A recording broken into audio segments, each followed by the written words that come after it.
Saat nyawa anakku dipertaruhkan di meja operasi dan tabungannya dikuras habis untuk membiayai anak simpananmu. Detik ini juga kulepas paksa mobil kebanggaanmu sebagai harga untuk setiap tetes air mataku yang sudah mengering. Demi memulai misi meruntuhkan seluruh hidup dan harga dirimu tanpa sisa hingga kau memohon ampun di bawah kakiku. Sebelum mulai ceritanya, komen dulu kalian dari kota atau negara mana. Aku pengen tahu. Jangan lupa like, subscribe, dan aktifkan lonceng, supaya channel ini makin berkembang. Aroma minyak telon yang biasanya menenangkan di kamar Andra mendadak berubah menjadi bau kecemasan yang menyesakan. Sore itu, matahari baru saja mulai condong ke barat, membiaskan cahaya jingga yang menembus jendela ruang tamu, saat suara dentuman keras dari arah dapur menghancurkan ketenangan Rima. Andra! Rima berlari kecil, mengabaikan cucian yang baru separuh ia lipat. Di atas lantai keramik putih, putra semata wayangnya yang baru berusia 7 tahun itu meringkuk. Wajah Andra pucat pasi, peluh sebesar biji jagung membanjiri keningnya, dan tangannya mencengkeram perut sebelah kanan dengan sangat erat. Tidak ada tangisan keras, hanya rintihan pendek yang tertahan, yang bagi seorang ibu, jauh lebih menakutkan daripada teriakan histeris. Sakit, MA di sini sakit sekali, bisik Andra parau. Tanpa membuang waktu untuk mengganti daster rumahan yang ia kenakan, Rima menyambar tas dan kunci mobil. Di dalam taksi daring yang melaju membelah kemacetan kota, jantung Rima berdegup seirama dengan napas Andra yang semakin pendek. Ia mendekap kepala anaknya, merasakan panas tubuh yang mulai naik. Dalam benaknya, ia terus merapal doa, meyakinkan diri bahwa ini mungkin hanya salah makan atau kram perut biasa. Namun, kenyataan di unit gawat darurat menghantamnya tanpa ampun. Apendisitis perforasi, Bu Rima. Usus buntunya sudah pecah, ujar dokter jaga setelah pemeriksaan singkat dan hasil laboratorium darurat keluar. Wajah dokter itu tampak tegang di balik maskernya. Infeksi bisa menyebar ke seluruh rongga perut. Kita harus melakukan operasi Cito, operasi darurat, malam ini juga. Jika terlambat, risikonya adalah sepsis. Nyawa Andra taruhannya. Dunia Rima terasa berputar. Kata, sepsis, dan nyawa berdenging di telinganya seperti lebah yang mengamuk. Ia melihat Andra yang kini sudah dipasangi infus, terbaring lemah di atas branka rumah sakit yang dingin. Di saat-saat seperti ini, hanya satu nama yang muncul di kepalanya, Aris. Suaminya, sandarannya, pria yang selalu ia banggakan sebagai kepala keluarga yang bertanggung jawab. Rima melangkah keluar ruangan UGD yang bising, mencari sudut yang sedikit lebih tenang untuk menelepon. Tangannya bergetar hebat saat mencari nama, Mas Aris, di daftar kontak. Panggilan pertama tidak diangkat. Panggilan kedua dialihkan. Pada panggilan ketiga, barulah terdengar suara berat di ujung sana, namun nadanya bukan nada kekhawatiran yang Rima harapkan. Rima, sudah dibilang jangan telepon terus. Aku sedang rapat besar dengan klien dari Singapura. Ini penentuan bonus akhir tahun kita. Suara Aris terdengar tajam, berbisik namun penuh penekanan yang mengintimidasi. Mas, Andra, Mas, Andra harus operasi sekarang. Usus buntunya pecah. Suara Rima pecah. Ia terisak, berharap Aris akan langsung membatalkan semuanya dan berlari ke rumah sakit. Ada jeda sejenak di seberang sana. Rima bisa mendengar suara latar orang-orang yang sedang berdiskusi formal. Namun, jawaban Aris berikutnya justru menjadi luka pertama yang paling perih malam itu. Operasi? Jangan berlebihan. MA, paling cuma radang biasa. Kasih obat dulu saja. Aku tidak bisa keluar sekarang. Reputasiku dipertaruhkan di rapat ini. Kamu kan sudah di sana. Urus saja dulu administrasinya. Pakai tabungan kesehatan Andra yang biasa kita isi. Aku baru bisa ke sana besok pagi setelah urusan kantor selesai. Klik. Sambungan diputus sepihak. Rima terpaku menatap layar ponselnya yang menggelap. Dadanya sesak. Bukan hanya karena kondisi Andra, tapi karena ia merasa baru saja ditinggalkan di tengah badai oleh orang yang berjanji akan menjaganya. Aris lebih memilih bonus akhir tahun dan reputasi daripada nyawa anaknya sendiri yang sedang di ujung tanduk. Di tengah kebingungan itu, sebuah tepukan di bahu mengejutkannya. Rima menoleh dan mendapati Bondan, kakak kandungnya, sudah berdiri di sana dengan raut wajah cemas. Bondan adalah seorang pengacara perfeksionis yang selalu punya pandangan skeptis terhadap Aris. Namun ia sangat menyayangi Andra. Rima, aku tadi menelepon ke rumah dan tidak ada jawaban. Lalu aku tanya tetanggamu. Apa yang terjadi? Tanya Bondan tegas. Ia langsung menangkap gelagat tidak beres saat melihat adiknya sendirian dengan mata sembab. Rima menceritakan semuanya dengan terbata-bata, termasuk penolakan Aris. Rahang Bondan mengeras. Dia tidak datang? Di saat anaknya butuh tanda tangan orang tua untuk operasi darurat. Bondan mengembuskan napas panjang, mencoba menahan amarah demi adiknya. Lupakan Aris untuk saat ini. Aku yang akan menjamin secara legal dan finansial sebagai wali sementara jika Aris tidak bisa dihubungi. Sekarang, fokus ke Andra. Bondan segera mengambil alih kendali, menemani Rima ke bagian administrasi. Rima merasa sedikit lega karena kehadiran kakaknya. Namun luka batin akibat ucapan Aris terus menganga. Bagaimana mungkin seorang ayah bisa begitu dingin? Suster administrasi menatap Rima dengan simpati.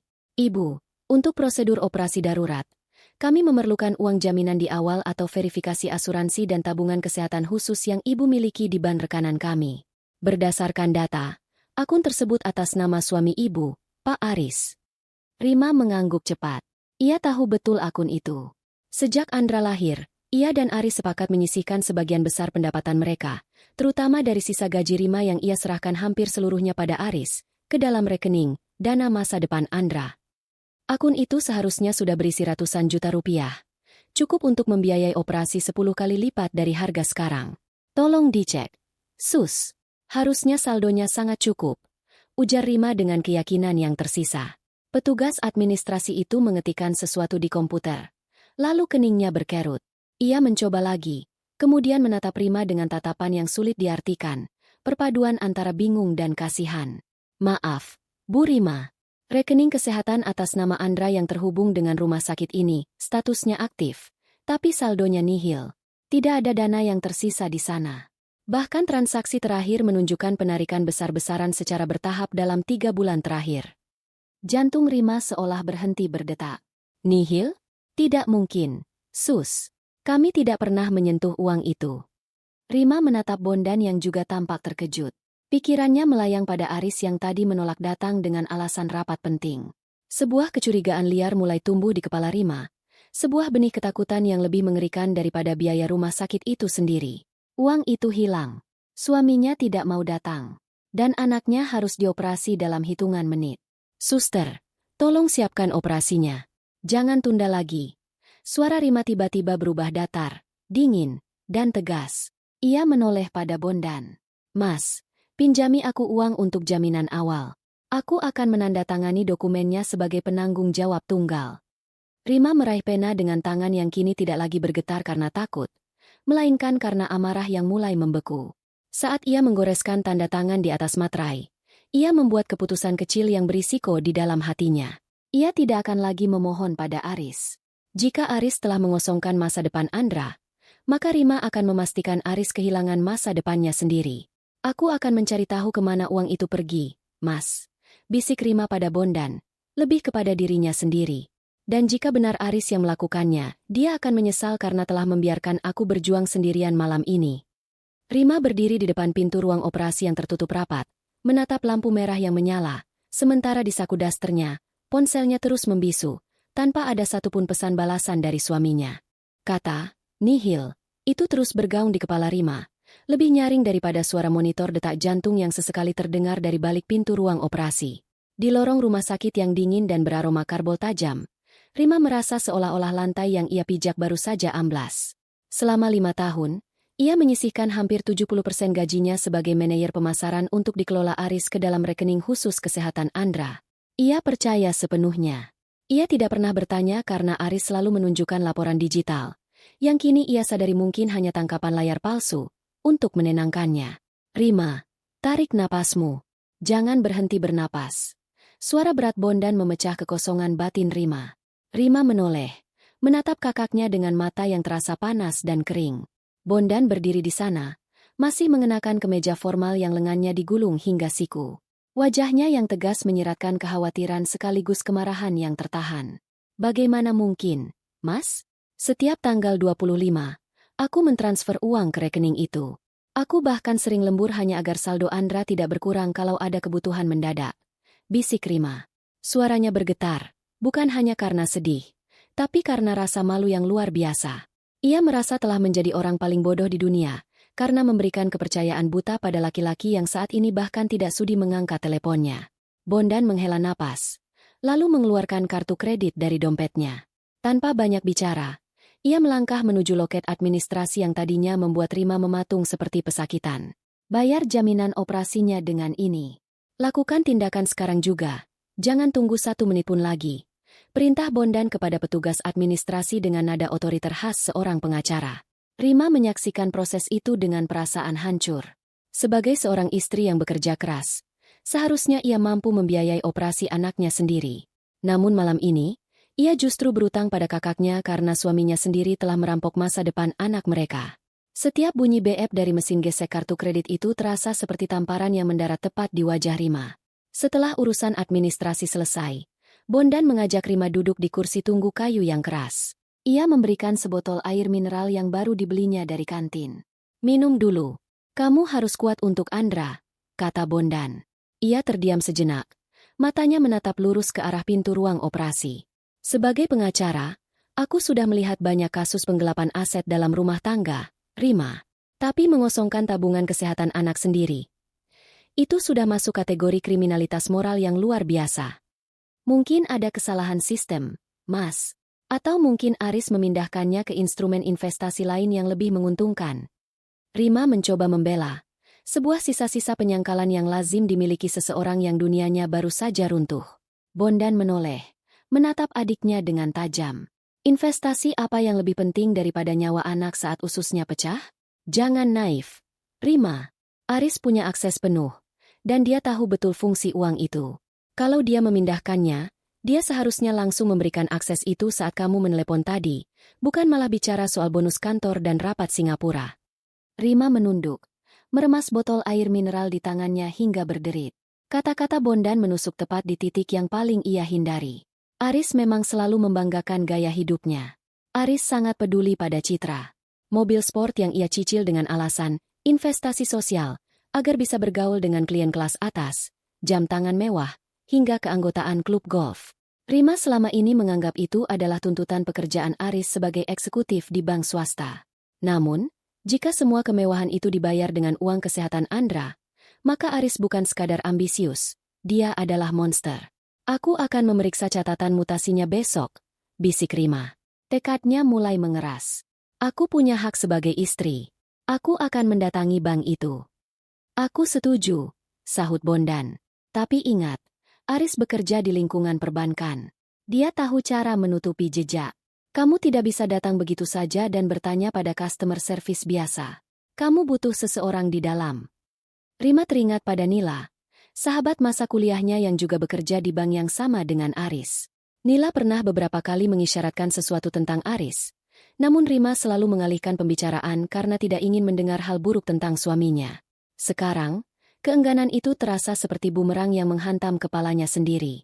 Malam semakin larut. Lampu ruang operasi masih menyala merah. Di tengah keheningan lorong, ponsel Rima bergetar. Sebuah pesan singkat masuk dari Aris.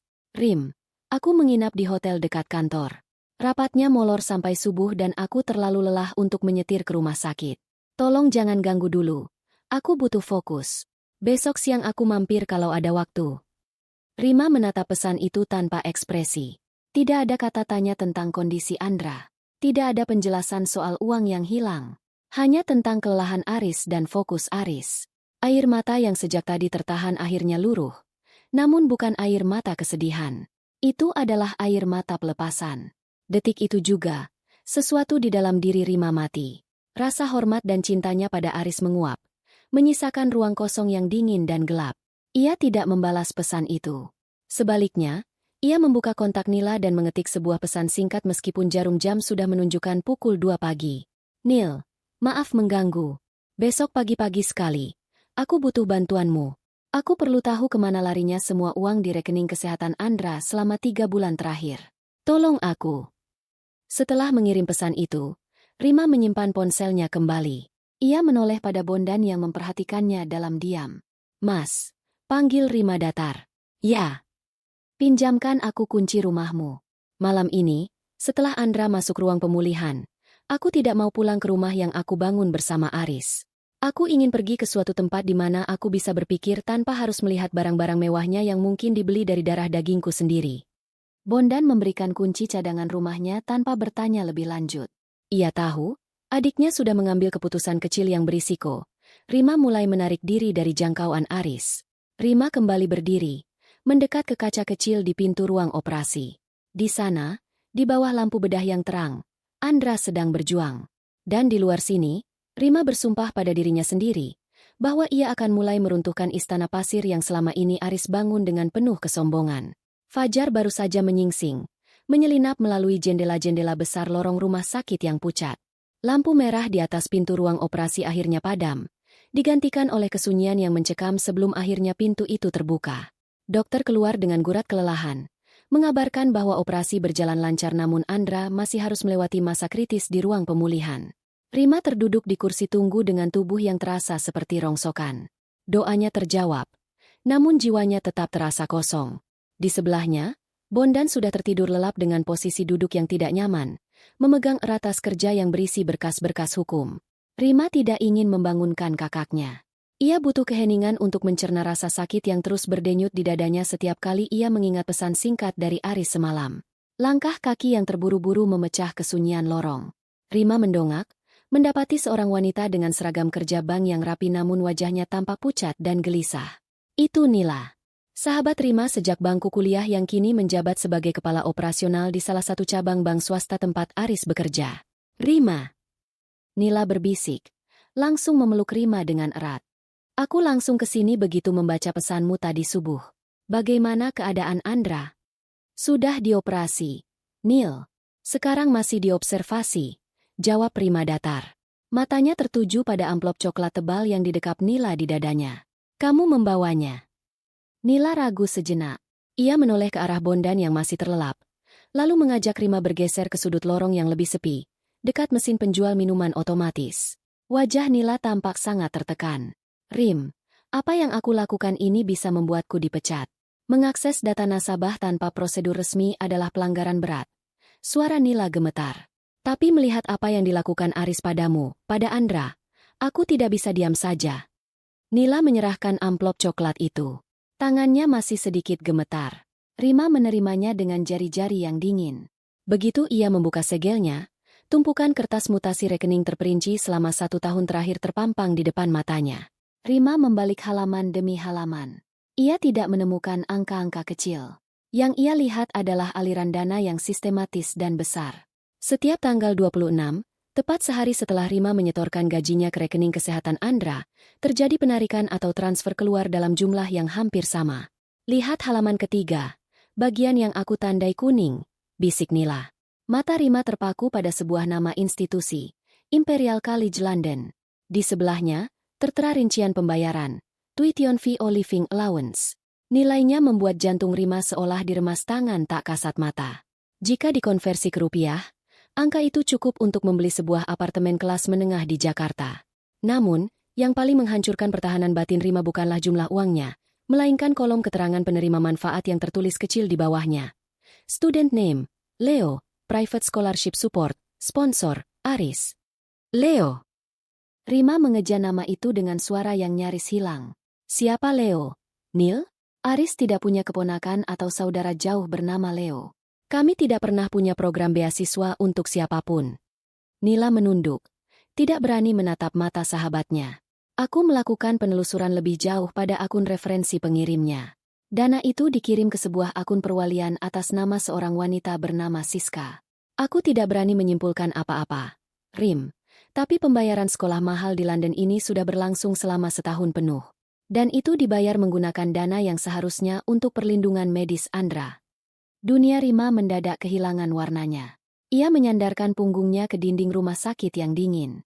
Jadi, selama ini ia bekerja keras, menghemat uang belanja, bahkan menunda membeli sepatu baru untuk dirinya sendiri, hanya untuk membiayai sekolah mewah seorang anak laki-laki bernama Leo di luar negeri? Anak yang bahkan ia tidak tahu siapa ibunya. Sementara anaknya sendiri, Andra, hampir kehilangan nyawa karena rekening kesehatannya kosong. Rasa sakit yang sebelumnya berupa kesedihan, kini bermutasi menjadi amarah yang murni dan pekat. Logika Rima mulai bekerja dengan sangat dingin. Ia menyadari bahwa Aris tidak hanya berselingkuh secara fisik atau emosional. Suaminya telah melakukan pengkhianatan finansial yang paling keji. Aris telah membangun masa depan untuk keluarga lain, dengan menggunakan fondasi yang dicuri dari keluarga aslinya sendiri. Rim, kamu baik-baik saja. Nila memegang tangan Rima yang kini meremas mutasi rekening itu hingga lecek. Aku tidak apa-apa, Nil, jawab Rima. Suaranya tidak lagi bergetar. Terima kasih. Kamu tidak tahu betapa berartinya ini bagiku. Rima melipat kembali kertas-kertas itu dan memasukkannya ke dalam amplop. Di kepalanya, bayangan Aris yang selalu membanggakan kejujuran dan integritasnya sebagai bankir terasa seperti lelucon paling menjijikan. Ponsel di saku Rima bergetar. Sebuah notifikasi muncul. Aris mengirim pesan singkat. Aku baru bangun. Capek sekali semalam. Bagaimana Andra? Sudah dikasih obat? Aku mungkin sampai sana jam 11 siang setelah mampir sarapan. Rima menatap layar itu dengan senyum tipis yang mengerikan. Ia tidak membalas. Ia justru mengetik pesan singkat ke nomor Bondan yang duduk hanya beberapa meter darinya, agar tidak membangunkannya secara kasar. Mas, bangun. Kita harus bicara. Aku sudah tahu kemana uang Andra pergi. Aku ingin Mas menyiapkan draft gugatan cerai dan dokumen penyitaan aset sementara hari ini juga. Jangan beri dia celah untuk memindahkan sisa asetnya. Rima tahu, dengan melibatkan Bondan secara hukum dan menggunakan bukti dari Nila, ia memulai peperangan yang akan menghancurkan rumah tangganya. Namun, saat ia menatap melalui celah pintu ruang pemulihan, melihat tubuh kecil Andra yang dipasangi berbagai selang, Rima merasa tidak ada risiko yang terlalu besar. Ia memutuskan untuk tidak mengonfrontasi Aris melalui telepon. Ia akan membiarkan Aris datang ke rumah sakit pukul 11 siang nanti dengan rasa percaya dirinya yang meluap-luap, tanpa menyadari bahwa Rima sudah memegang kunci yang akan meruntuhkan seluruh dunia palsunya. Rima berdiri tegak, membetulkan letak kerah dasternya yang lusuh, lalu berjalan menuju Bondan yang mulai terjaga.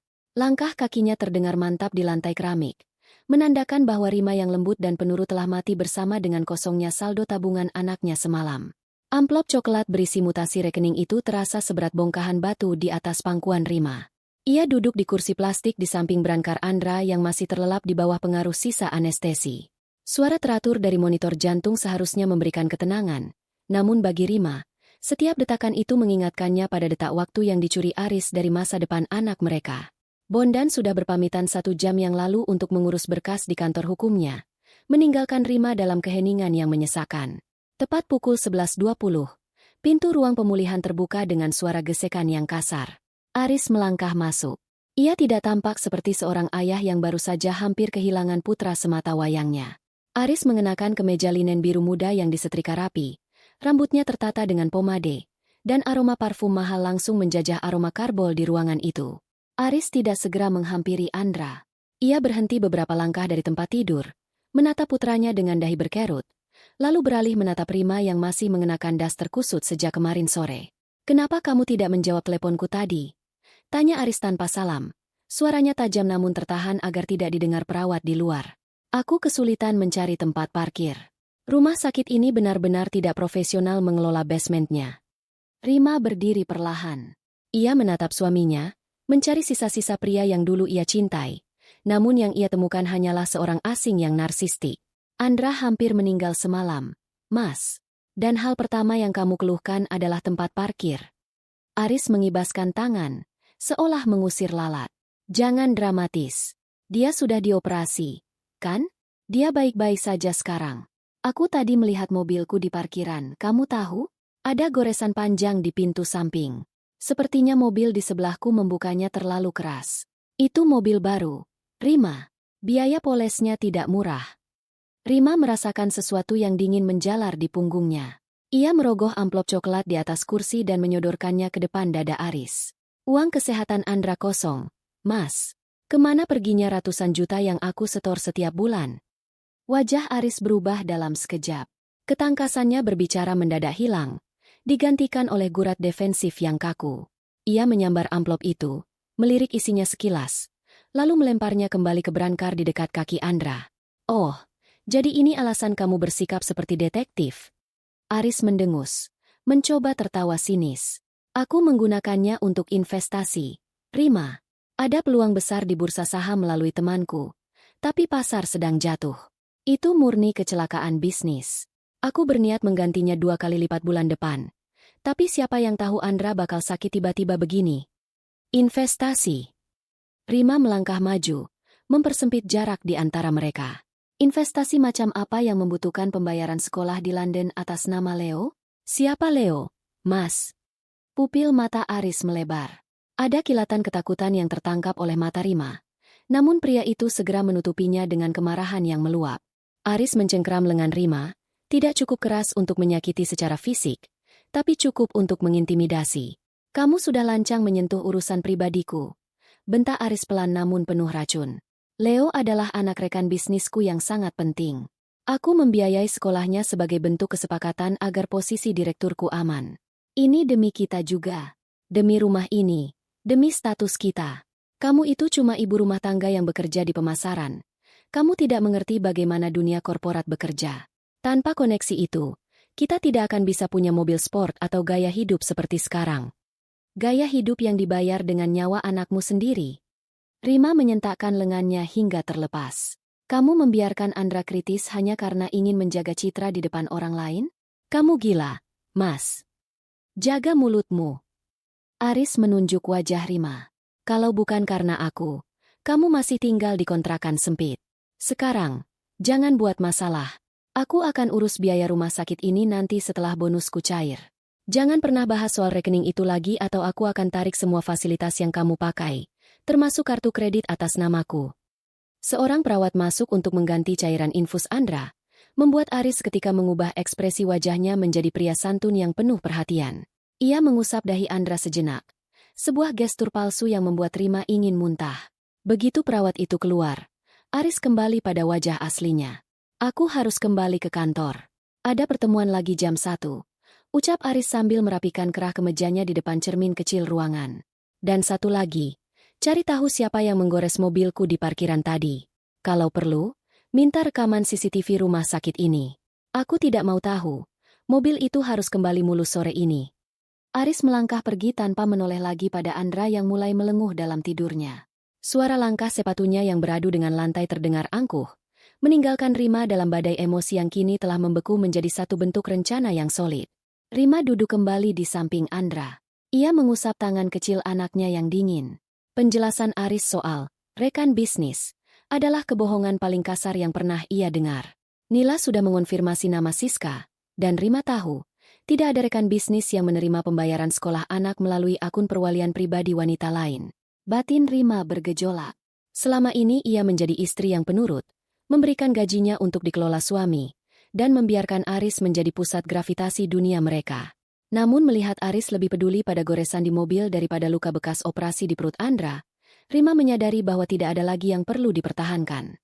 Ia mengambil ponselnya, lalu menghubungi seseorang yang nomornya sudah ia simpan sejak lama. Seorang maklar mobil mewah yang pernah mencoba merayu Aris untuk menjual mobil sport itu tahun lalu. Halo, Pak Hendra? Ini Rima, istri Aris. Suara Rima terdengar sangat tenang, hampir tanpa emosi. Mobil sport suami saya yang seri terbatas itu. Apakah Bapak masih tertarik? Saya ingin menjualnya hari ini juga. Tidak perlu bicara dengan Aris. Surat-suratnya ada pada saya karena itu atas nama perusahaan keluarga yang saya pimpin. Saya butuh uang tunai sore ini. Rima menutup telepon. Ia tahu ini adalah keputusan yang akan memicu perang terbuka. Aris sangat memuja mobil itu. Mobil itu adalah simbol maskulinitas dan keberhasilannya.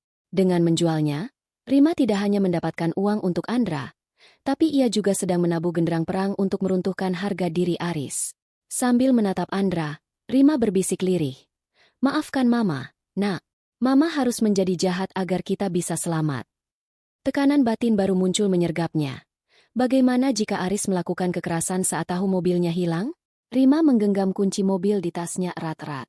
Ia sudah melangkah terlalu jauh untuk mundur. Hawa dingin dari pendingin ruangan di kamar perawatan intensif itu seolah membekukan aliran darah Rima. Di hadapannya, Bondan meletakkan sebuah map plastik bening berisi salinan dokumen kependudukan dan beberapa lembar foto hasil jepretan penyelidik swasta yang ia sewa dalam waktu singkat. Rima, kamu harus melihat ini dengan kepala dingin. Suara Bondan terdengar berat. Syarat akan empati sekaligus peringatan. Leo bukan anak rekan bisnis. Nama lengkapnya adalah Leo Aristides. Dia lahir 10 tahun yang lalu di Bandung. Rima menerima dokumen itu dengan tangan gemetar. Matanya terpaku pada kolom nama orang tua di salinan akta kelahiran tersebut. Ayah, Aris Pratama. Ibu, Siska Amelia. Dunia di sekitar Rima mendadak hening. Suara deru napas Andra yang dibantu alat oksigen pun seolah menjauh. 10 tahun. Artinya, Aris sudah memiliki anak dengan wanita lain bahkan sebelum ia menikahi Rima, atau tepat di saat mereka sedang memulai hubungan. Siska adalah mantan kekasihnya saat Aris bertugas di cabang Bandung. Selama ini, Aris menyembunyikan mereka di sebuah perumahan elit di pinggiran kota. Lanjut Bondan. Uang yang selama ini kamu pikir ditabung untuk kesehatan Andra, ternyata mengalir untuk membiayai gaya hidup Siska dan sekolah asrama Leo di London. Aris ingin Leo mendapatkan pendidikan terbaik sebagai pewaris yang dia banggakan, sementara dia membiarkan Andra menggunakan asuransi kelas 2 yang preminya pun sering menunggak. Rima meremas pinggiran kertas itu hingga lecek. Rasa sakit yang semalam berupa sesak di dada, kini berubah menjadi api yang membakar habis sisa-sisa kewarasannya sebagai seorang istri yang sabar. Selama ini, ia merasa bersalah jika membeli tas baru dengan uangnya sendiri, sementara suaminya membangun istana untuk wanita lain dengan uang hasil jerih payahnya yang dititipkan atas nama kasih sayang.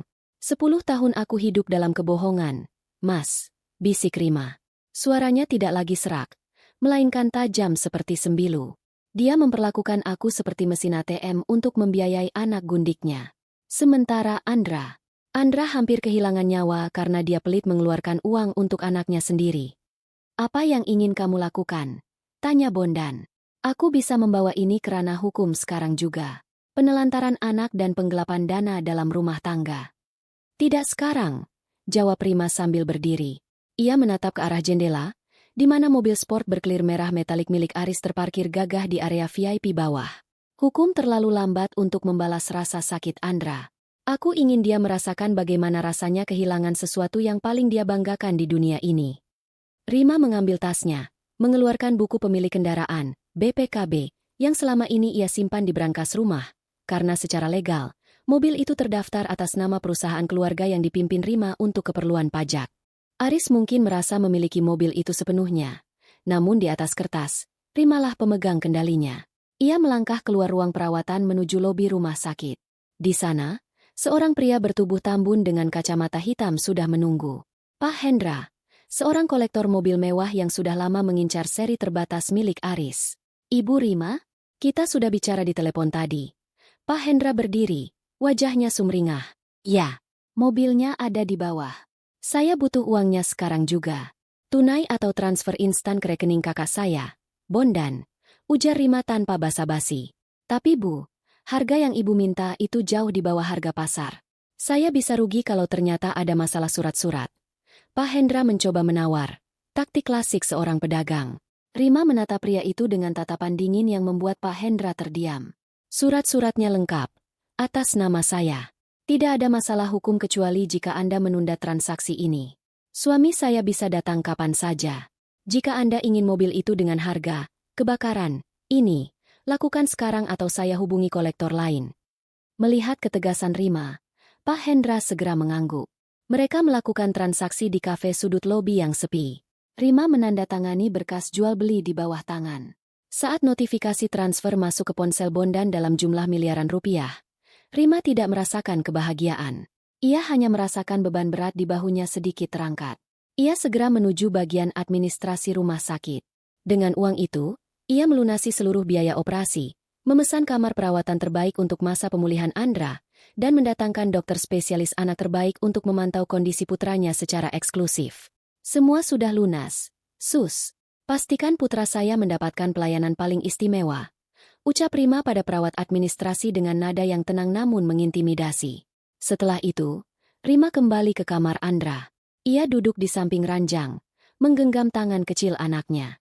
Tak lama kemudian, ponselnya bergetar hebat. Nama, Mas Aris, berkedip di layar. Rima, di mana kamu? Di mana mobilku? Suara Aris berteriak dari seberang telepon, terdengar panik dan histeris. Tukang parkir bilang ada orang yang mengangkut mobilku dengan truk towing. Kamu gila ya? Itu mobil investasi. Rima menjauhkan ponsel dari telinganya sebentar, lalu menjawab dengan suara yang sangat lembut, hampir seperti bisikan. Mobil itu sudah terjual, Mas, untuk membayar nyawa Andra yang hampir kamu hilangkan. Sekarang, Andra punya kamar paling mewah di sini. Kamu tidak perlu khawatir soal biaya lagi. Kamu tidak punya hak. Aku akan melaporkanmu ke polisi. ancam Aris. Suaranya terdengar pecah karena amarah. Silakan, Mas. Tapi sebelum kamu ke polisi, mungkin kamu mau menjelaskan pada Mas Bondan tentang Leo dan Siska? Mas Bondan sudah memegang semua datanya.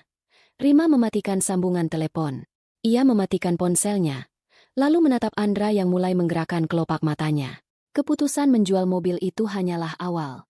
Rima tahu, dengan melakukan ini, ia telah memicu kemarahan monster dalam diri Aris. Tekanan batin baru merayap di benaknya. Ia tahu Aris tidak akan tinggal diam dan mungkin akan melibatkan ibunya, Bu Ratna, untuk menekannya.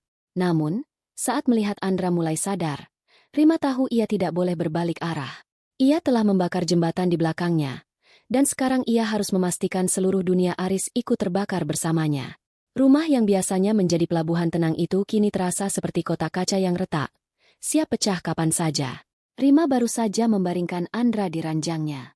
Bocah itu masih tampak pucat. Napasnya perlahan namun teratur. Sesekali merintih kecil saat posisi tidurnya menekan luka jahitan di perutnya. Rima duduk di pinggir tempat tidur, mengusap punggung tangan Andra dengan lembut, mencoba menyalurkan kekuatan yang sebenarnya ia sendiri pun hampir kehabisan. Keheningan rumah itu tiba-tiba dirobek oleh suara decit ban mobil yang mengerem mendadak di depan pagar. Jantung Rima berdegup kencang. Ia tahu siapa itu. Tak lama kemudian, dentuman pintu mobil yang dibanting keras bergema hingga ke dalam kamar. Langkah kaki yang tergesa-gesa dan penuh amarah terdengar mendekat, melewati ruang tamu, lalu berhenti sejenak di depan pintu garasi dalam yang terhubung dengan dapur. Rima, keluar kamu!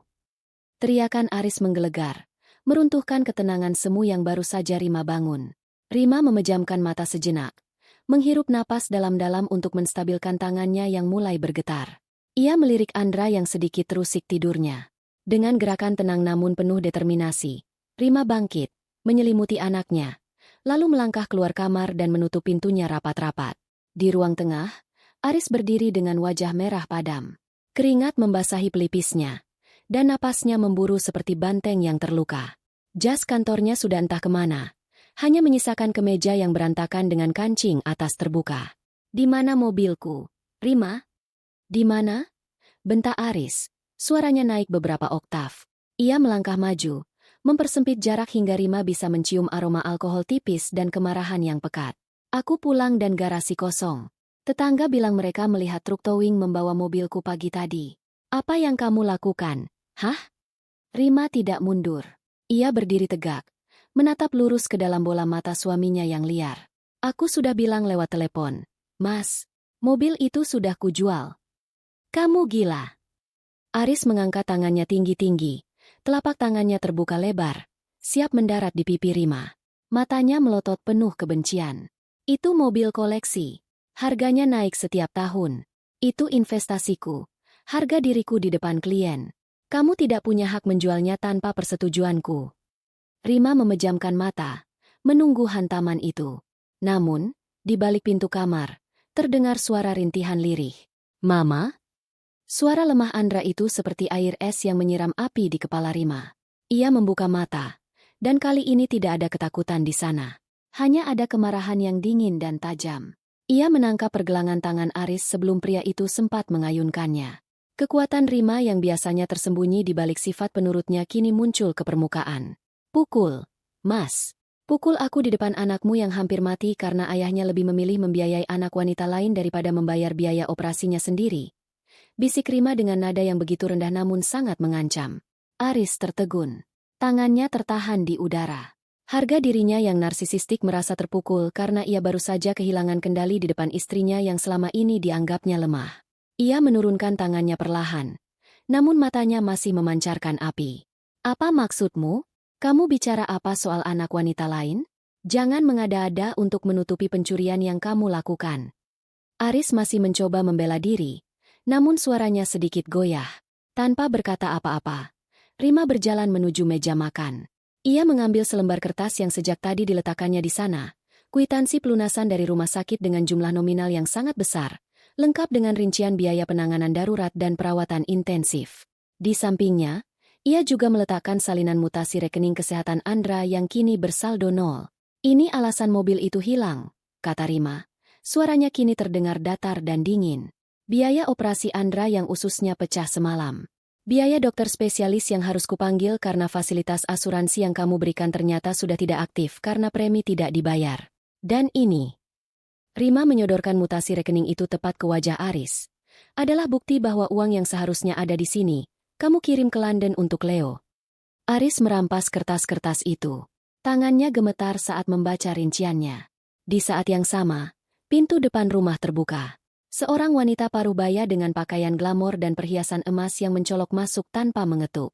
Ada apa ini ribut-ribut? Suara kalian sampai ke depan. Itu adalah Bu Ratna, ibu mertua Rima. Wanita yang selalu memandang Rima sebelah mata karena berasal dari keluarga biasa, dan selalu memuja Aris sebagai anak laki-laki yang sempurna. Bu Ratna adalah penganut kuat pepatah, suami adalah raja, dan baginya, tugas istri hanyalah melayani tanpa banyak tanya. "Ma, lihat apa yang dilakukan istriku ini." Aris mengadu, suaranya berubah menjadi rengekan pria yang merasa menjadi korban. "Dia menjual mobil sport kesayanganku tanpa izin. Mobil itu harga diri Aris. Ma."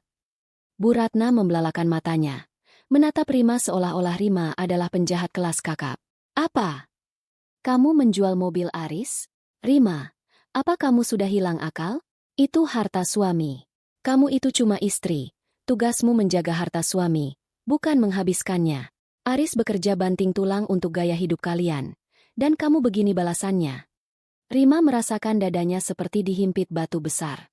Mertuanya tidak bertanya sedikitpun tentang kondisi Andra, cucunya sendiri. Fokusnya langsung tertuju pada materi. "Andra hampir meninggal semalam, Bu," sahut Rima. Suaranya bergetar karena emosi yang tertahan. "Dan uang untuk menyelamatkannya digunakan Mas Aris untuk membiayai anak lain di luar negeri. Ibu tahu soal ini?" Bu Ratna terdiam sejenak. Wajahnya menunjukkan riak kaget yang sangat singkat sebelum kembali mengeras.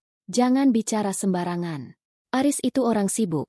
Dia mungkin punya urusan bisnis yang kamu tidak mengerti. Lagi pula, kalaupun dia membantu orang, itu pahala. Kamu tidak boleh egois. Jual mobil itu tetap salah. Aris tidak akan punya muka di depan teman-temannya besok." Aris merasa mendapatkan dukungan. Ia berdiri tegak kembali, membusungkan dada di samping ibunya. "Dengar itu? Kamu memalukan aku. Rima, sekarang, kamu harus kembalikan mobil itu atau cari cara untuk mengganti uangnya. Aku tidak mau tahu." Rima menatap kedua orang di depannya. Satu adalah pria yang telah mengkhianati nyawa anaknya, dan satu lagi adalah wanita yang membenarkan segala kebusukan itu demi nama baik. Di titik ini, Rima menyadari bahwa ia tidak hanya berhadapan dengan pengkhianatan suaminya, tapi juga sistem keluarga yang busuk. "Aku tidak akan mengembalikan apapun," ucap Rima tegas. "Uang hasil penjualan mobil itu sudah kumasukkan ke rekening pribadiku atas nama Andra. Bukan rekening yang bisa kamu akses, Mas. Dan mulai besok, jangan harap sepeser pun dari gajiku akan masuk ke tanganmu lagi." Aris tertawa sinis, meskipun matanya menunjukkan kecemasan. "Kita lihat saja berapa lama kamu bisa bertahan tanpa fasilitas dariku." "Bukan aku yang harus bertahan, Mas." Rima berbalik menuju kamar Andra, namun ia berhenti sejenak di depan pintu. "Tapi kamu, karena besok, aku akan mulai mengambil kembali apapun yang ada di rumah ini yang dibeli dengan uangku. Termasuk harga dirimu yang kamu tumpuk di atas penderitaan Andra."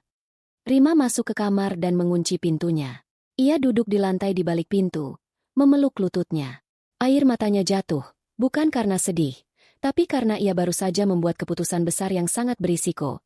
Ia telah menyatakan perang secara terbuka di rumahnya sendiri. Tekanan batin baru merayap. Ia tahu Aris dan Bu Ratna akan melakukan segala cara untuk menghancurkan mentalnya mulai malam ini. Namun, saat Andra bergerak kecil dan menggumamkan, "Mama," Rima tahu, ia harus menjadi dinding yang paling kokoh, meski di dalamnya ia sedang hancur berkeping-keping. Matahari pagi menembus celah gorden kamar Andra, namun cahayanya tidak membawa kehangatan bagi Rima. Ia terjaga dengan punggung yang kaku setelah semalaman duduk berjaga di samping tempat tidur putranya. Setiap kali Andra merintih kecil dalam tidurnya, hati Rima seolah disayat sembilu. Namun, rasa sakit itu kini bercampur dengan sesuatu yang lebih pekat. Tekad untuk tidak lagi menjadi sekadar penonton dalam kehancuran hidupnya sendiri. Ponsel Rima yang diletakkan di atas nakas bergetar hebat. Sebuah nomor yang tidak dikenal muncul di layar. Rima ragu sejenak sebelum akhirnya menggeser tombol hijau. Mengira itu mungkin panggilan dari pihak asuransi atau rekanan kantor. "Halo?" Suara Rima serak. "Jadi, Kamu wanita yang merasa hebat karena sudah menjual mobil Aris. Suara di ujung sana tinggi, melengking dengan nada menghina yang tidak ditutup-tutupi. Dengar ya, Rima. Kamu pikir dengan menjual mobil itu, kamu menang? Kamu baru saja mengacaukan masa depan anakku. Uang bulanan Leo harus masuk minggu ini, dan kalau Aris tidak bisa bayar karena ulah konyolmu, aku tidak akan segan-segan membuat hidupmu seperti neraka. Darah Rima mendidih. Ia tidak perlu bertanya siapa wanita ini. Frekuensi suaranya, kepercayaan dirinya yang menjijikan, dan penyebutan nama, Leo, sudah cukup menjadi jawaban. Ini adalah Siska, wanita yang selama bertahun-tahun hidup di atas keringat Rima. Kamu punya nyali untuk meneleponku. Rima membalas. Suaranya mendadak stabil dan tajam. Kamu bicara soal masa depan anakmu, sementara anak kandung Aris di sini hampir mati karena uangnya kamu telan? Kamu dan Aris adalah sepasang parasit. Jangan pernah telepon nomor ini lagi, atau aku akan pastikan polisi menjemputmu atas tuduhan penikmat hasil penggelapan dana. Rima mematikan sambungan telepon sebelum Siska sempat membalas. Tangannya gemetar, bukan karena takut, melainkan karena amarah yang meluap. Ia menatap Andra yang masih terlelap. Bagaimana bisa seorang wanita lain merasa lebih berhak atas harta Aris daripada istri sah dan anak kandungnya? Rima menyadari bahwa mobil sport yang ia jual kemarin bukan sekadar kendaraan bagi Aris, melainkan bank berjalan, atau dana cadangan yang biasa ia cairkan secara ilegal untuk memuaskan tuntutan Siska di London. Baru saja ia mencoba menenangkan diri, pintu kamar Andra terbuka tanpa ketukan. Bu Ratna masuk dengan wajah yang masam, mengenakan daster sutra yang merupakan pemberian Rima saat ulang tahunnya tahun lalu. Rima, keluar sekarang. Ibu mau bicara. Perintah Bu Ratna dingin. Rima menghela napas panjang, mencium kening Andra sebentar, lalu mengikuti ibu mertuanya ke ruang makan. Di sana, Aris sudah duduk dengan wajah yang kuyu namun matanya tetap memancarkan kebencian. Di atas meja, tidak ada sarapan yang tersedia. Hanya ada sisa-sisa kemarahan semalam yang masih menggantung di udara. Ibu sudah dengar semuanya dari Aris. Bu Ratna memulai pembicaraan sambil duduk di kursi utama, posisi yang biasanya ia ambil untuk menunjukkan otoritas. Rima, ibu tidak menyangka kamu bisa sejahat ini pada suamimu sendiri. Menjual mobil itu tanpa izin adalah penghinaan besar bagi harga diri Aris sebagai kepala keluarga. Ibu, mobil itu dibeli dengan uang perusahaan keluarga yang saya pimpin. Secara hukum. Jangan bicara hukum di depan ibu. Sela Bu Ratna sambil menggebrak meja pelan. Hukum agama bilang suami adalah pemimpin. Kamu itu terlalu dominan. Rima, kamu merasa karena kamu punya gaji besar, kamu bisa menginjak-injak Aris? Kamu tidak becus melayani keinginan suami. Kalau kamu bisa membuat Aris bahagia di rumah, dia tidak mungkin mencari pelarian atau membantu orang lain di luar sana. Rima tertegun. Ia menatap mertuanya dengan tatapan tak percaya. Membantu orang lain? Ibu menyebut membiayai Gundik dan anak haram sebagai membantu orang lain? Di saat cucu ibu sendiri bertaruh nyawa di rumah sakit karena tabungannya dikosongkan. Jangan sebut itu anak haram. Itu juga darah daging Aris. Aris tiba-tiba menyambar. Suaranya serak. Siska sudah bersamaku jauh sebelum aku mengenalmu. Dia mengalah selama ini. Rima, dia tidak pernah menuntut macam-macam. Berbeda denganku yang selalu menuntut standar hidup tinggi dan membuatku stres. Jadi ini salahku. Rima tertawa getir. Tawanya terdengar menyakitkan. Salahku karena aku bekerja keras agar kita punya rumah layak? Salahku karena aku mempercayaimu untuk mengelola tabungan anak kita? Kalian berdua benar-benar luar biasa. Ibu membela perbuatan zina anak ibu sendiri hanya karena ibu tidak suka saya lebih sukses secara finansial. Wajah Bu Ratna memerah. Cukup. Kamu memang sudah tidak punya sopan santun. Aris, ibu sarankan kamu ambil alih semua akses keuangan rumah ini. Istri yang sudah berani melawan dan menjual harta suami tidak layak memegang uang sepeser pun. Biarkan dia tahu rasanya hidup tanpa sokongan nama besar keluarga kita. Nama besar apa, Bu? Rima berdiri. Ia merasa mual berada di ruangan itu. Nama besar yang dibangun dari utang dan uang curian dari tabungan anak? Silakan, Mas Aris. Ambil semua kartu kreditmu. Aku tidak butuh. Tapi ingat, mulai hari ini, semua fasilitas di rumah ini, termasuk listrik, air, dan cicilan rumah yang dipotong dari rekeningku, akan kumatikan. Kita lihat siapa yang akan bertahan lebih lama. Aris tampak terkejut. Ia tidak menyangka Rima akan bertindak sejauh itu. Selama ini, Rima adalah penyangga finansial yang tidak pernah mengeluh.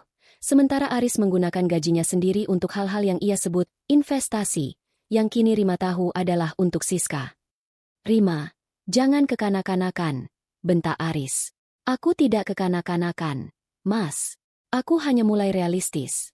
Rima berjalan menuju kamarnya untuk mengambil tas kerja. Oh, dan satu lagi. Siska tadi menelepon. Dia mengancamku. Katakan padanya, jika dia berani muncul atau menelepon lagi, aku tidak akan hanya menjual mobilmu, tapi aku akan memastikan identitasnya tersebar di kantor pusat bank tempatmu bekerja. Kita lihat apa jabatanmu akan tetap aman jika skandal ini meledak. Rima melangkah keluar rumah dengan kepala tegak. Meskipun di dalam hatinya ia merasa seolah sedang berjalan di atas pecahan kaca. Ia masuk ke mobil kantornya dan segera menghubungi Nila. Nil, aku butuh bantuanmu lagi. Suara Rima bergetar saat ia mengemudi. Tolong cari tahu alamat lengkap Siska di Bandung. Dan tolong cek, apakah ada aset lain atas nama Aris yang dijadikan jaminan utang tanpa sepengetahuanku. Aku merasa Aris menyembunyikan sesuatu yang lebih besar dari sekadar uang sekolah.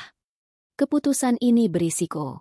Rima tahu ia sedang menggali lubang yang mungkin akan menenggelamkan dirinya juga jika ia tidak hati-hati. Namun, teror dari Siska dan tekanan dari Bu Ratna telah mengubah luka batinnya menjadi senjata. Ia bukan lagi istri yang mencari keadilan. Ia adalah seorang ibu yang sedang merancang runtuhnya sebuah dinasti kebohongan. Di kaca spion, ia melihat rumahnya menjauh. Rumah yang kini terasa seperti penjara yang siap ia bakar habis. Mobil kantor yang dikendarai Rima terasa seperti ruang kedap suara yang mengisolasi dirinya dari hiruk-pikuk jalanan kota. Namun, di dalam kepalanya, suara-suara teriakan Aris, cercaan Bu Ratna, dan ancaman Siska berputar layaknya badai yang tak kunjung reda. Ia memarkirkan kendaraannya di sudut kafe remang-remang yang jauh dari jangkauan rekan kantornya. Di sana, Nila sudah menunggu dengan wajah yang lebih tegang daripada pertemuan mereka sebelumnya.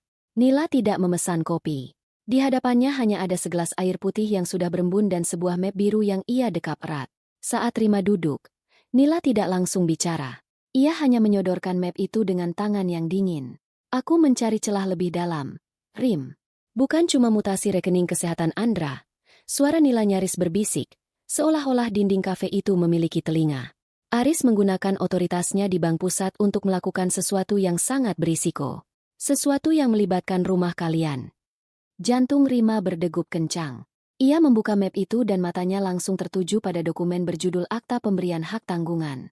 Di sana tertera alamat rumah mereka, rumah yang Rima pilih sendiri catnya, rumah yang ia rawat setiap jengkalnya, dan rumah yang cicilannya selama ini ia pikir sudah lunas karena Aris pernah menunjukkan surat keterangan lunas palsu setahun lalu.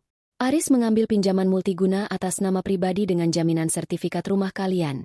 3 bulan setelah Leo berangkat ke London, Nila menjelaskan dengan nada pilu. Dana cair sebesar 2 miliar rupiah. Dan tebak kemana dana itu berpindah? Ke sebuah rekening falas yang terhubung dengan akun Siska di Inggris. Aris membiayai apartemen mewah untuk Siska di dekat kampus Leo, lengkap dengan biaya gaya hidup mereka di sana. Rima merasakan mual yang hebat merayap di perutnya. Ia menyandarkan punggungnya ke kursi kayu yang keras, menatap langit-langit kafe dengan mata berkaca-kaca. Realitas menghantamnya dengan telak. Selama ini, setiap rupiah dari gajinya yang ia serahkan kepada Aris untuk biaya operasional rumah tangga, sebenarnya digunakan Aris untuk membayar bunga pinjaman bank tersebut. Secara teknis, Rimalah yang selama ini mencicil utang yang digunakan Aris untuk menyewakan apartemen mewah bagi gundiknya. Ia telah membiayai penghancuran hidupnya sendiri. Ia adalah donatur utama bagi pengkhianatan yang dilakukan suaminya. Jadi, rumah itu sekarang milik bank. Suara Rima terdengar asing di telinganya sendiri. Kering dan tak bernyawa. Secara hukum, jika angsurannya macet selama 3 bulan berturut-turut, bank akan memulai proses sita.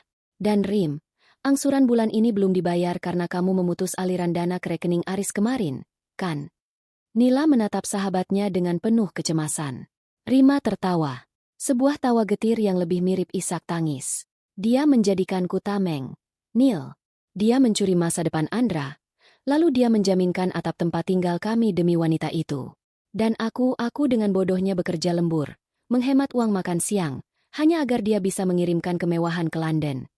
Kemarahan yang sebelumnya membara kini berubah menjadi dingin yang membeku. Rima menutup map biru itu dengan gerakan yang sangat pelan. Ia menyadari satu hal, ia tidak bisa sekadar marah. Jika ia hanya marah, Ia akan kehilangan rumah itu, kehilangan segalanya, dan berakhir di jalanan bersama Andra yang masih dalam masa pemulihan. Ia harus lebih licin dari Aris. Rima meninggalkan kafe itu dan pulang ke rumah. Saat ia masuk, suasana rumah terasa sangat berbeda. Ia melihat dinding-dinding rumah itu bukan lagi sebagai perlindungan, melainkan sebagai beban utang yang menjerat lehernya. Di ruang tamu, ia melihat Bu Ratna sedang asyik membolak-balik majalah fashion sambil meminta asisten rumah tangga membuatkannya teh chamomile. Aris tidak ada di sana. Kemungkinan besar sedang mencoba mencari pinjaman darurat ke teman-temannya setelah kehilangan mobil sportnya. Baru pulang. Rima? Istri macam apa yang pulang jam segini saat anaknya sakit? Sindir Bu Ratna tanpa mengalihkan pandangan dari majalahnya. Aris sedang pusing karena ulahmu kemarin. Ibu harap kamu sadar dan segera minta maaf padanya. Berikan sisa tabunganmu untuk menenangkan hatinya. Rima menatap ibu mertuanya itu dengan tatapan yang sulit diartikan. Ia merasa kasihan sekaligus jijik. Bu Ratna tidak tahu bahwa rumah yang ia tempati dengan angku ini sebenarnya sudah diambang penyitaan.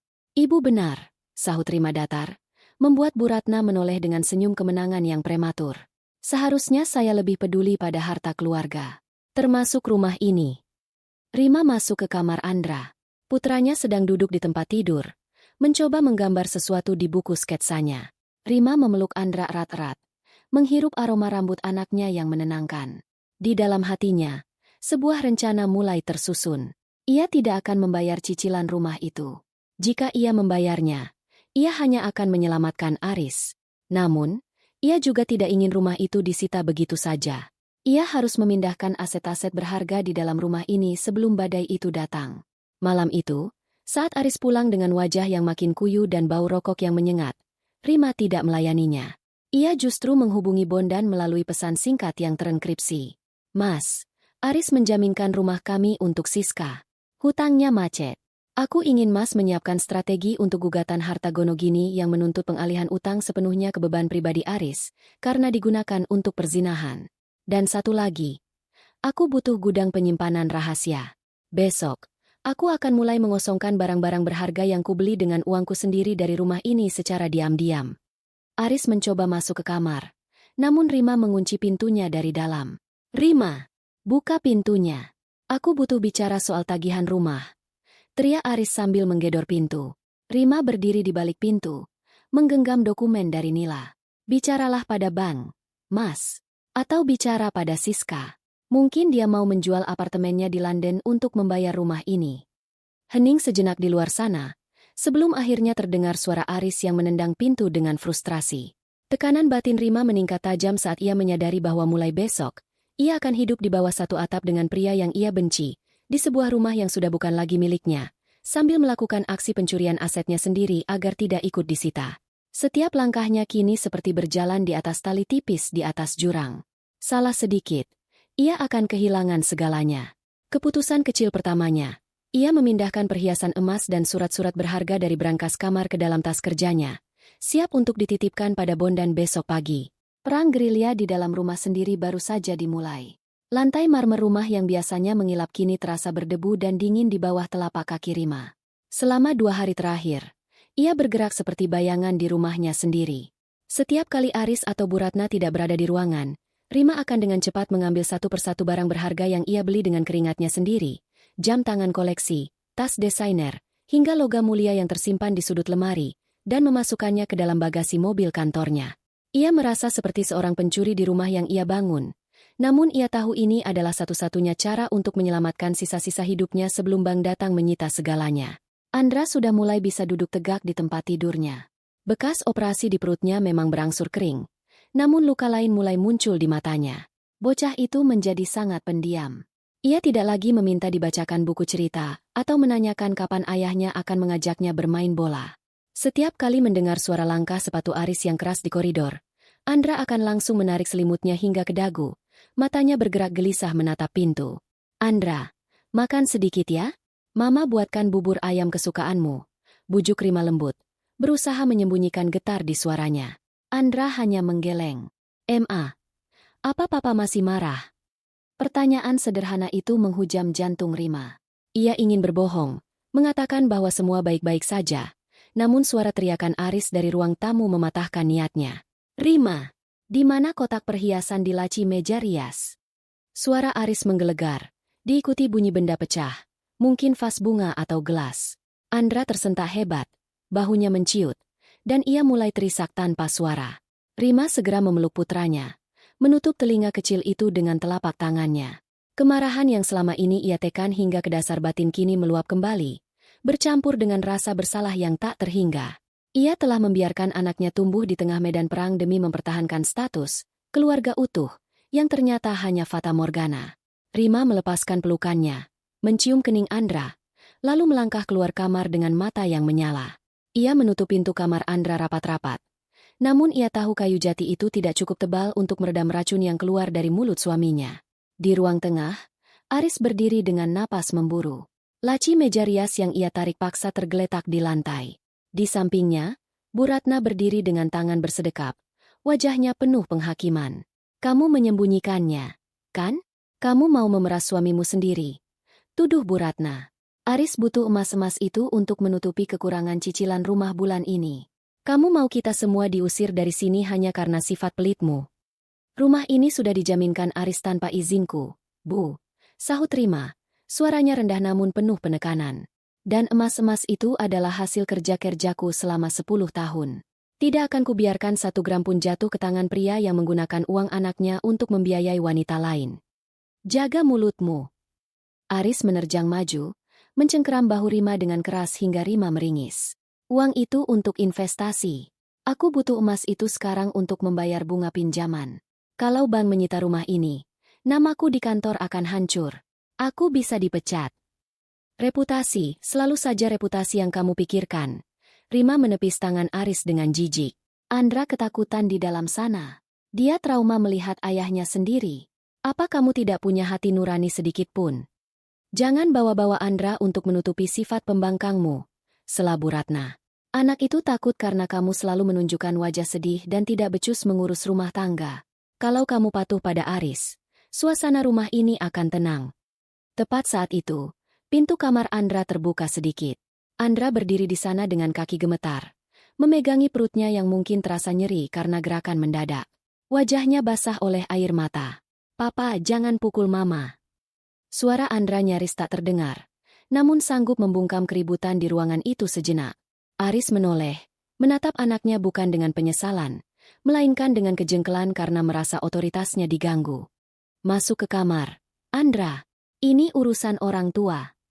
Bentakan itu membuat Andra tersentak mundur dan jatuh terduduk di lantai. Rima menjerit dan segera berlari menghampiri anaknya. Ia mendekap Andra yang gemetar hebat, merasakan detak jantung bocah itu yang berpacu liar. Di saat itulah, Rima mencapai titik nadirnya. Ia menyadari bahwa mempertahankan pernikahan ini bukan lagi tentang kesabaran, melainkan tentang pengkhianatan terhadap keselamatan mental anaknya sendiri. Cukup, bisik Rima sambil terus mengusap punggung Andra. Ia mendongak, menatap Aris dan Bu Ratna dengan tatapan yang sangat dingin. Kalian boleh ambil rumah ini. Kalian boleh ambil semua sisa utang yang kalian buat. Tapi kalian tidak akan pernah lagi menyentuh Andra. Aris tertawa sinis. Kamu mau pergi? Pakai apa? Kamu tidak punya apa-apa lagi tanpa posisiku sebagai suamimu. Rima tidak membalas. Ia menggendong Andra yang lemas kembali ke dalam kamar, mengunci pintunya, dan langsung mengambil ponsel. Ia tidak lagi menghubungi Nila, melainkan Bondan. Mas Bondan, jemput aku dan Andra sekarang. Aku tidak peduli soal harta gonogini malam ini. Aku hanya ingin keluar dari neraka ini. Suara Rima bergetar, namun penuh kepastian. Aku sudah di depan komplekmu. Rima, aku sudah menduga hal ini akan terjadi. Sahut Bondan dari seberang telepon. Rima mulai memasukkan baju-baju Andra ke dalam tas ransel kecil secara acak. Ia menyadari sebuah konsekuensi besar. Jika ia pergi malam ini tanpa pemberitahuan resmi, Aris bisa menuduhnya melakukan penculikan anak atau penelantaran rumah tangga. Namun, risiko itu terasa kecil dibandingkan melihat Andra kehilangan senyumnya selamanya. Ia mematikan lampu kamar, duduk di samping Andra yang mulai tenang namun matanya tetap terbuka lebar penuh ketakutan. Di kegelapan itu, Rima membuat keputusan kecil namun sangat berisiko. Ia akan membawa kabur semua dokumen asli perusahaan keluarga yang ia pimpin, yang selama ini menjadi sumber pendapatan pasif Aris melalui dividen fiktif. Tanpa dokumen itu, Aris tidak akan punya akses ke dana segar manapun besok pagi. Tekanan batin baru merayap. Rima tahu Aris akan mengamuk lebih hebat besok saat menyadari sumber uangnya benar-benar kering. Namun, saat ia mendengar klakson mobil Bondan di depan rumah, Rima menggenggam tangan Andra erat. Perang fisik mungkin baru dimulai, tapi perang batinnya telah berakhir dengan satu pemenang, Andra. Suasana di rumah kayu milik Bondan yang terletak di pinggiran kota terasa jauh lebih tenang dibandingkan kemelut di rumah besar yang baru saja Rima tinggalkan. Namun, bagi Rima, keheningan ini justru membuatnya lebih waspada. Andra sudah tertidur di kamar tamu. Napasnya mulai teratur meski sesekali ia mengigau pelan, memanggil nama ibunya. Rima duduk di teras belakang, menatap pekatnya malam, sementara Bondan sedang sibuk di dalam ruang kerjanya, menyusun draft hukum yang akan menjadi pelindung bagi adik dan keponakannya. Pukul 10 malam, sebuah mobil sedan perak masuk ke halaman. Nila keluar dengan langkah tergesa. Wajahnya tampak lebih kuyu dari biasanya. Ia tidak membawa map coklat kali ini, melainkan sebuah laptop yang langsung ia letakkan di atas meja kayu di hadapan Rima. Rim, aku tidak bisa menunggu sampai besok. Situasinya memburuk di kantor pusat. Bisik Nila. Suaranya gemetar. Seolah-olah ia baru saja menyaksikan sebuah kecelakaan besar. Apa lagi yang dia lakukan, Nil? Rima bertanya. Suaranya kini terdengar datar. Ia merasa kapasitasnya untuk merasa terkejut sudah mencapai batas maksimal. Nila membuka sebuah file laporan internal yang sangat rahasia. Aris benar-benar terdesak setelah kamu menjual mobil sport itu. Kamu benar, mobil itu adalah dana daruratnya. Karena kiriman untuk Leo di London sudah jatuh tempo dan dia tidak punya uang tunai, dia melakukan hal yang paling bodoh bagi seorang bankir. Dia memindahkan dana dari akun suspense kantor, akun penampung sementara, untuk menutupi kekurangan pembayaran sekolah Leo. Rima mengerutkan kening. Walau ia bekerja di bidang pemasaran, ia tahu dasar-dasar perbankan. Itu penggelapan, kan? Bukan sekadar penggelapan, Rim. Itu bunuh diri profesional. Nila menunjuk angka-angka di layar. Dia pikir bisa menutupinya dengan bonus akhir tahun yang akan cair bulan depan. Tapi sistem audit internal kami sudah mulai menandai transaksi ini sebagai anomali. Aris sudah menggunakan otoritasnya untuk memalsukan persetujuan atasan. Jika ini meledak, dia bukan hanya dipecat, dia bisa dipenjara. Rima menyandarkan punggungnya, menatap kekosongan di depannya. Sebuah tawa pahit lolos dari bibirnya. Jadi, suaminya yang selama ini selalu membanggakan integritas dan statusnya sebagai anak emas di bank, kini berubah menjadi pencuri demi membiayai kehidupan mewah gundik dan anak rahasianya. Harga diri Aris ternyata hanya seharga biaya sekolah di London yang dicuri dari kantornya sendiri. Ini senjatamu, Rima. Suara Bondan tiba-tiba terdengar dari ambang pintu. Ia sudah berdiri di sana sejak tadi, mendengarkan penjelasan Nila. Jika kita menggunakan bukti penggelapan ini, Aris tidak akan punya posisi tawar lagi dalam perebutan hak asuh Andra atau pembagian aset. Tapi kita harus bergerak cepat sebelum dia menyadari bahwa jejaknya sudah terendus. Rima menarik napas panjang. Rasa bersalah yang sempat tersisa di sudut hatinya, perasaan bahwa ia sedang menghancurkan ayah dari anaknya, kini menguap sepenuhnya. Ia teringat wajah ketakutan Andra tadi sore. Ia teringat bagaimana Aris hampir memukulnya demi sebuah goresan di mobil. Mas Bondan, apa yang harus kulakukan pertama kali? Tanya Rima tegas. Ambil kembali apa yang memang milikmu. Besok pagi, tepat saat bank buka, pindahkan semua dana dari tabungan bersama kalian ke rekening pribadimu. Secara hukum, kamu punya hak akses penuh. Dan yang paling penting, Bondan menatap Rima dengan serius. Blokir semua kartu kredit tambahan yang kamu berikan padanya. Matikan oksigen finansialnya. Biarkan dia berhadapan dengan tagihan-tagihannya sendiri tanpa tameng gajimu.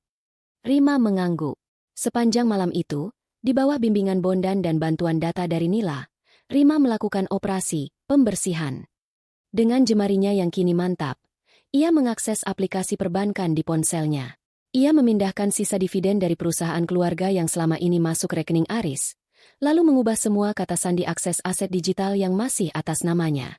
Setiap klik di layar ponselnya terasa seperti satu paku yang ia tancapkan pada peti mati pernikahan mereka. Rima merasakan tekanan batin yang aneh, ada rasa lega, namun juga ada rasa ngeri saat menyadari bahwa ia sedang benar-benar meruntuhkan hidup seorang pria yang pernah ia cintai sepenuh jiwa. Namun, saat ia melirik ke arah kamar tempat Andra tidur, keraguannya hilang. Besok pagi, Aris akan bangun dengan dompet yang kosong dan sistem kantor yang mulai menjepit lehernya. Bisik Rima pada dirinya sendiri. Namun, di balik kepastian itu, sebuah ketakutan baru merayap. Rima tahu Aris adalah pria yang sangat memuja kekuasaan. Jika ia kehilangan segalanya dalam satu malam, uang, mobil, istri, anak, dan jabatan, ia akan berubah menjadi binatang yang terpojok. Dan binatang yang terpojok biasanya akan menyerang dengan cara yang paling tidak terduga. Nil, panggil Rima saat Nila hendak pamit. Apa kamu pikir Siska tahu soal penggelapan ini? Nila terdiam sejenak di samping mobilnya. Wanita seperti Siska biasanya hanya peduli apakah uangnya masuk atau tidak. Rim. Tapi kalau dia tahu Aris sedang di ujung tanduk, dia mungkin akan melakukan sesuatu yang nekat untuk menyelamatkan dirinya sendiri. Rima menutup pintu pagar setelah mobil Nila menghilang di kegelapan. Ia berdiri sejenak di halaman, merasakan angin malam yang menusuk tulang. Ia baru saja memulai proses pengambil alihan aset, sebuah langkah yang secara hukum benar, namun secara emosional sangat berisiko. Ia masuk kembali ke dalam rumah, melewati kamar Andra yang pintunya sedikit terbuka.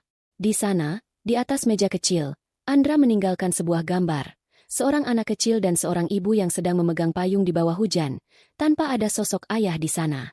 Rima merobek kertas itu dan menyimpannya di tas kerjanya. Keputusan kecil berisiko telah ia ambil. Besok, ia tidak akan masuk kantor. Ia akan mendatangi kantor pusat bank tempat Aris bekerja, bukan untuk melaporkannya, tapi untuk memastikan bahwa namanya sebagai penanggung jawab aset rumah tangga sudah bersih dari segala sangkutan utang Aris. Ia tahu, langkah ini akan membuat Aris menyadari bahwa Rima sudah tahu soal penggelapannya. Dan saat itu terjadi, perang tidak lagi terjadi di balik pintu rumah, melainkan di depan publik. Pagi itu, rumah yang pernah Rima anggap sebagai istana terasa seperti peti mati yang megah. Rima kembali ke sana bukan untuk menetap, melainkan untuk mengambil sisa dokumen penting dan barang-barang pribadi yang tertinggal setelah pelariannya ke rumah Bondan 2 hari lalu. Ia tahu Aris sedang berada di kantor, mungkin sedang berkeringat dingin menghadapi audit internal, dan Bu Ratna sedang pergi ke pertemuan sosialnya. Keheningan rumah itu pecah oleh suara deru mobil yang berhenti kasar di depan pagar. Rima mengintip dari balik gorden ruang tamu. Sebuah sedan putih mewah terparkir di sana. Seorang wanita turun dengan kacamata hitam besar, pakaian bermerek yang mencolok, dan langkah kaki yang dihentakkan penuh emosi. Rima tidak perlu bertanya siapa dia. Aura dominan dan aroma parfum yang menyengat bahkan sebelum pintu terbuka sudah cukup menjadi identitas. Itu adalah Siska. Wanita yang selama ini menjadi hantu dalam rumah tangga Rima, kini menampakkan wujudnya dengan keberanian yang luar biasa. Rima membuka pintu sebelum Siska sempat menggedor. Keduanya berdiri berhadapan di ambang pintu. Siska sedikit tersentak, tidak menyangka akan disambut dengan tatapan sedingin es dari wanita yang selama ini ia remehkan sebagai istri penurut yang membosankan. Di mana Aris? Siska bertanya tanpa basa-basi. Suaranya melengking penuh tuntutan. Dia tidak bisa dihubungi sejak kemarin. Uang sekolah Leo di London belum dibayar, dan pihak universitas sudah mengirimkan peringatan terakhir. Rima bersandar di bingkai pintu, melipat tangan di dada. Ia memindai wanita di depannya. Dari ujung rambut yang ditata mahal hingga tas tangan yang harganya setara dengan 3 bulan gaji Rima. Semua itu dibayar dengan uang yang seharusnya menjadi jaminan kesehatan Andra. Aris tidak ada di sini, jawab Rima datar. Dan kalaupun dia ada, dia tidak punya uang sepeser pun untukmu atau anakmu. Siska melepaskan kacamata hitamnya, menatap Rima dengan kebencian yang murni. Jangan berlagak sombong. Rima, kamu pikir dengan menjual mobil Aris, kamu bisa memutus akses kami? Leo adalah darah daging Aris. Dia punya hak atas masa depan yang cerah, lebih dari siapapun. Aris mencintai Leo lebih dari apapun di dunia ini. Dia tidak akan membiarkan Leo putus sekolah hanya karena drama picisanmu. Rasa sakit sempat mencubit ulu hati Rima saat mendengar kata darah daging dan cinta. Namun, luka itu segera tertutup oleh lapisan amarah yang membeku. Rima masuk ke dalam, mengambil sebuah map yang ia siapkan dari meja tamu, lalu melemparkannya ke teras, tepat di depan kaki Siska. Buka itu, perintah Rima. Siska ragu sejenak, lalu memungut map tersebut. Saat ia membaca lembar demi lembar laporan yang dibocorkan Nila, wajahnya yang tadinya kemerahan karena emosi mendadak pucat pasi. Tangannya mulai gemetar. Ini apa ini? Bisik Siska. Itu adalah bukti penggelapan dana kantor yang dilakukan Aris untuk menutupi gaya hidupmu dan biaya sekolah Leo. Rima melangkah maju, memaksa Siska mundur satu langkah. Aris menggunakan akun suspense bank untuk mengirim uang ke London. Dan tebak apa? Sistem audit sudah menemukannya. Hari ini, Mungkin sekarang juga, Aris sedang diinterogasi. Dia diambang pemecatan tidak hormat, dan kemungkinan besar akan segera mengenakan rompi oranye. Siska menggelengkan kepala, mencoba menyangkal kenyataan. Tidak mungkin. Aris bilang dia punya investasi besar. Dia bilang dia punya kuasa di bank itu. Kuasa yang dia curi dari nasabah. Sela Rima tajam. Kamu bicara soal hak Leo untuk masa depan cerah? Masa depan itu dibangun di atas pasir, Siska. Dan pasir itu sekarang sedang amblas. Jangan datang ke sini memintaku uang. Karena aku baru saja memblokir semua akses Aris ke tabungan bersama. Bahkan rumah ini pun sudah di ujung tanduk karena dijaminkan untukmu. Siska menatap Rima dengan tatapan liar. Seperti binatang yang terjepit. Kamu sengaja melakukannya? Kamu ingin menghancurkan Aris meskipun itu berarti kamu juga kehilangan segalanya. Aku sudah kehilangan segalanya saat anakku hampir mati di rumah sakit sementara ayahnya sibuk mentransfer uang untukmu. Rima menatap Siska dengan pandangan menghina. Aku tidak sedang menghancurkan Aris. Aku hanya berhenti menjadi tamengnya. Jika dia hancur, itu karena beban kebohongannya sendiri yang menimpanya. Siska jatuh terduduk di kursi teras. Map itu terlepas dari tangannya. Keangkuhannya luruh seketika. Bagi Siska, Aris adalah sumber dana tanpa batas. Dan sekarang sumber itu tidak hanya kering, tapi juga beracun. Ia menyadari bahwa Leo di London tidak akan mendapatkan gelar sarjana, melainkan tumpukan utang dan rasa malu. Rima merasakan kepuasan yang pahit melihat pemandangan itu. Namun, di balik kepuasannya, ia merasakan kelelahan yang luar biasa. Ia menyadari bahwa perang ini telah menyeretnya ke dalam lumpur yang sama kotornya.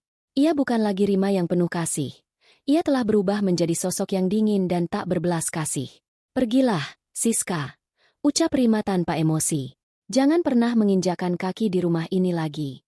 Simpan sisa tenagamu untuk mencari pengacara bagi Aris. Atau mungkin untuk menjelaskan pada anakmu kenapa dia harus pulang dari London besok pagi. Siska bangkit dengan sisa tenaga yang ada. Menatap Rima terakhir kalinya dengan sorot mata yang sulit diartikan, antara benci dan takut, sebelum akhirnya masuk ke mobilnya dan melesat pergi. Rima kembali masuk ke dalam rumah yang kosong.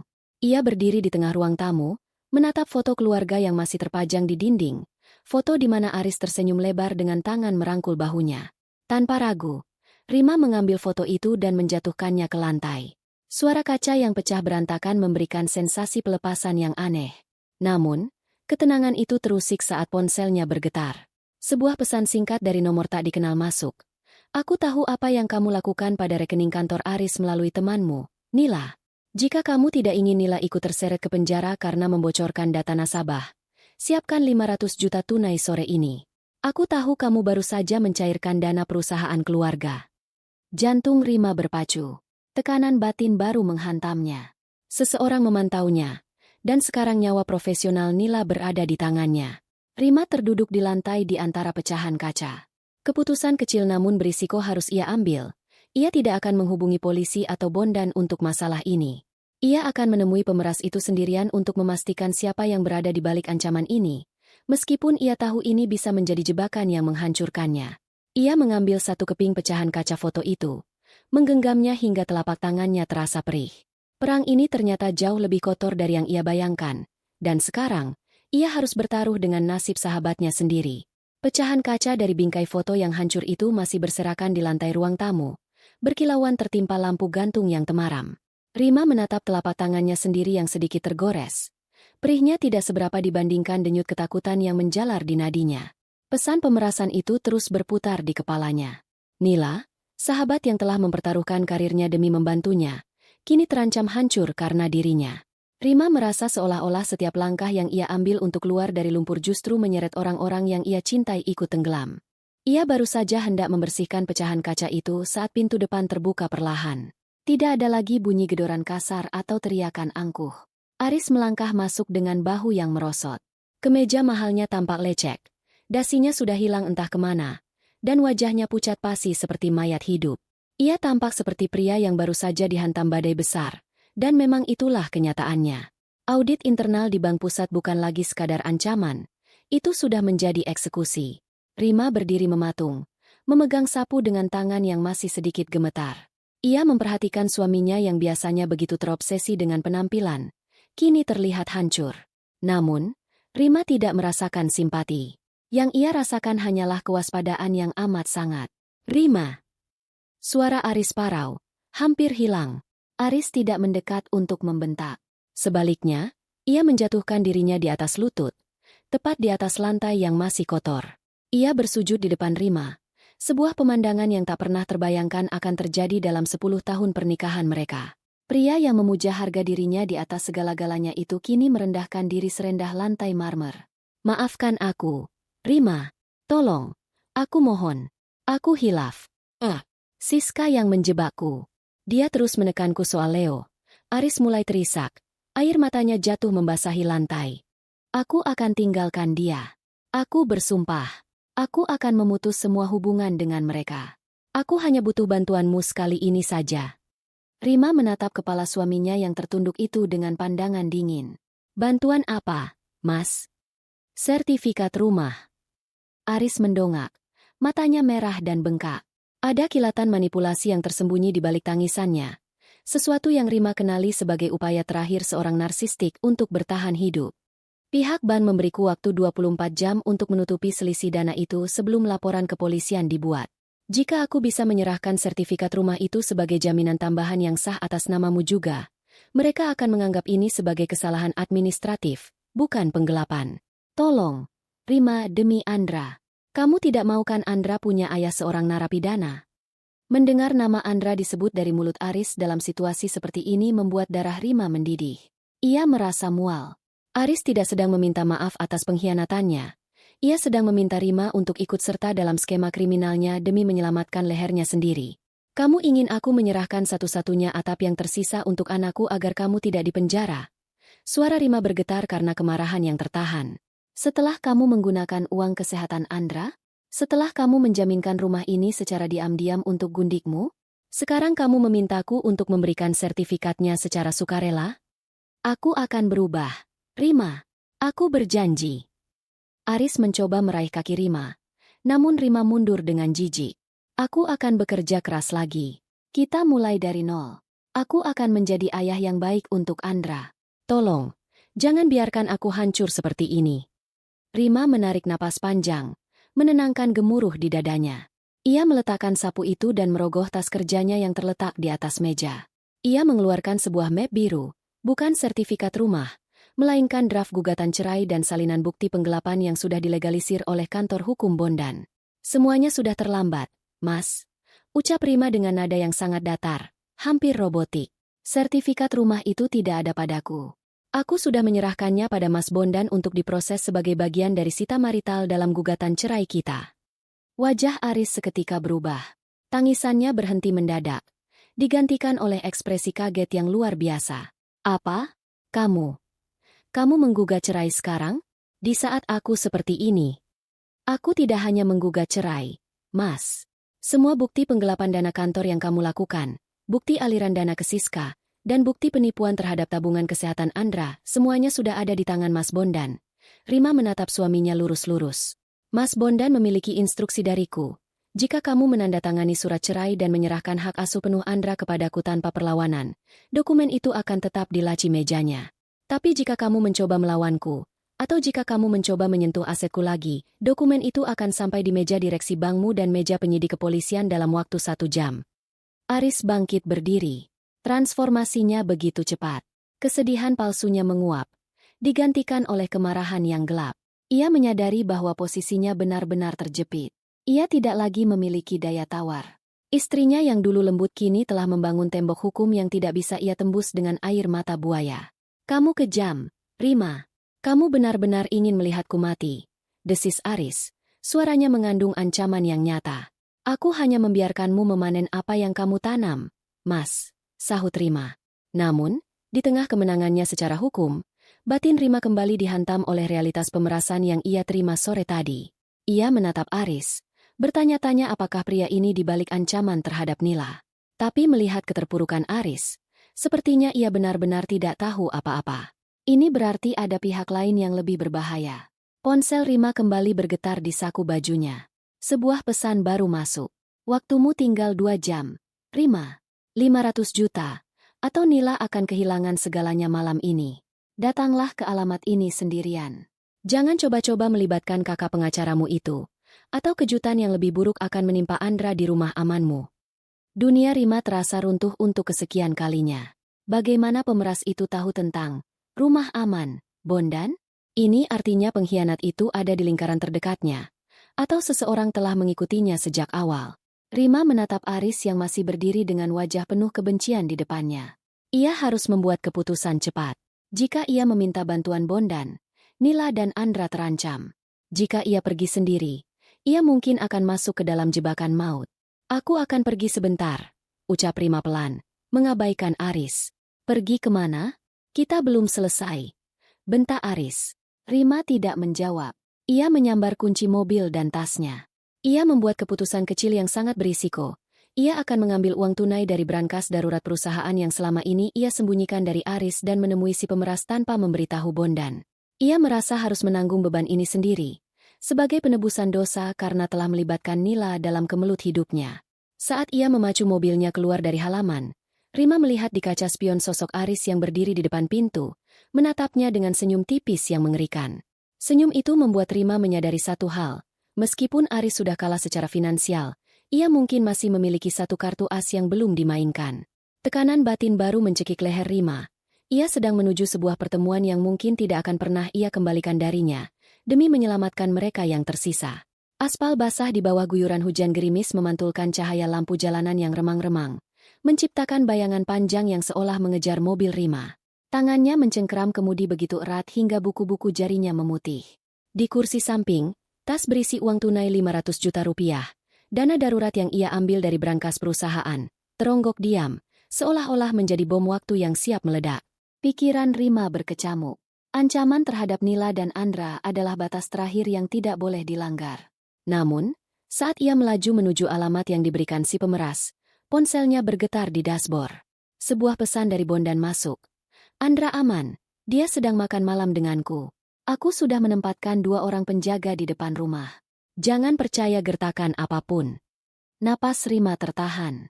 Jika Andra aman, berarti ancaman itu hanyalah gertakan untuk memancingnya keluar dan memeras uangnya. Detik itu juga, kepingan teka-teki di kepalanya menyatu. Siapa yang tahu tentang Nila? Siapa yang tahu tentang dana perusahaan?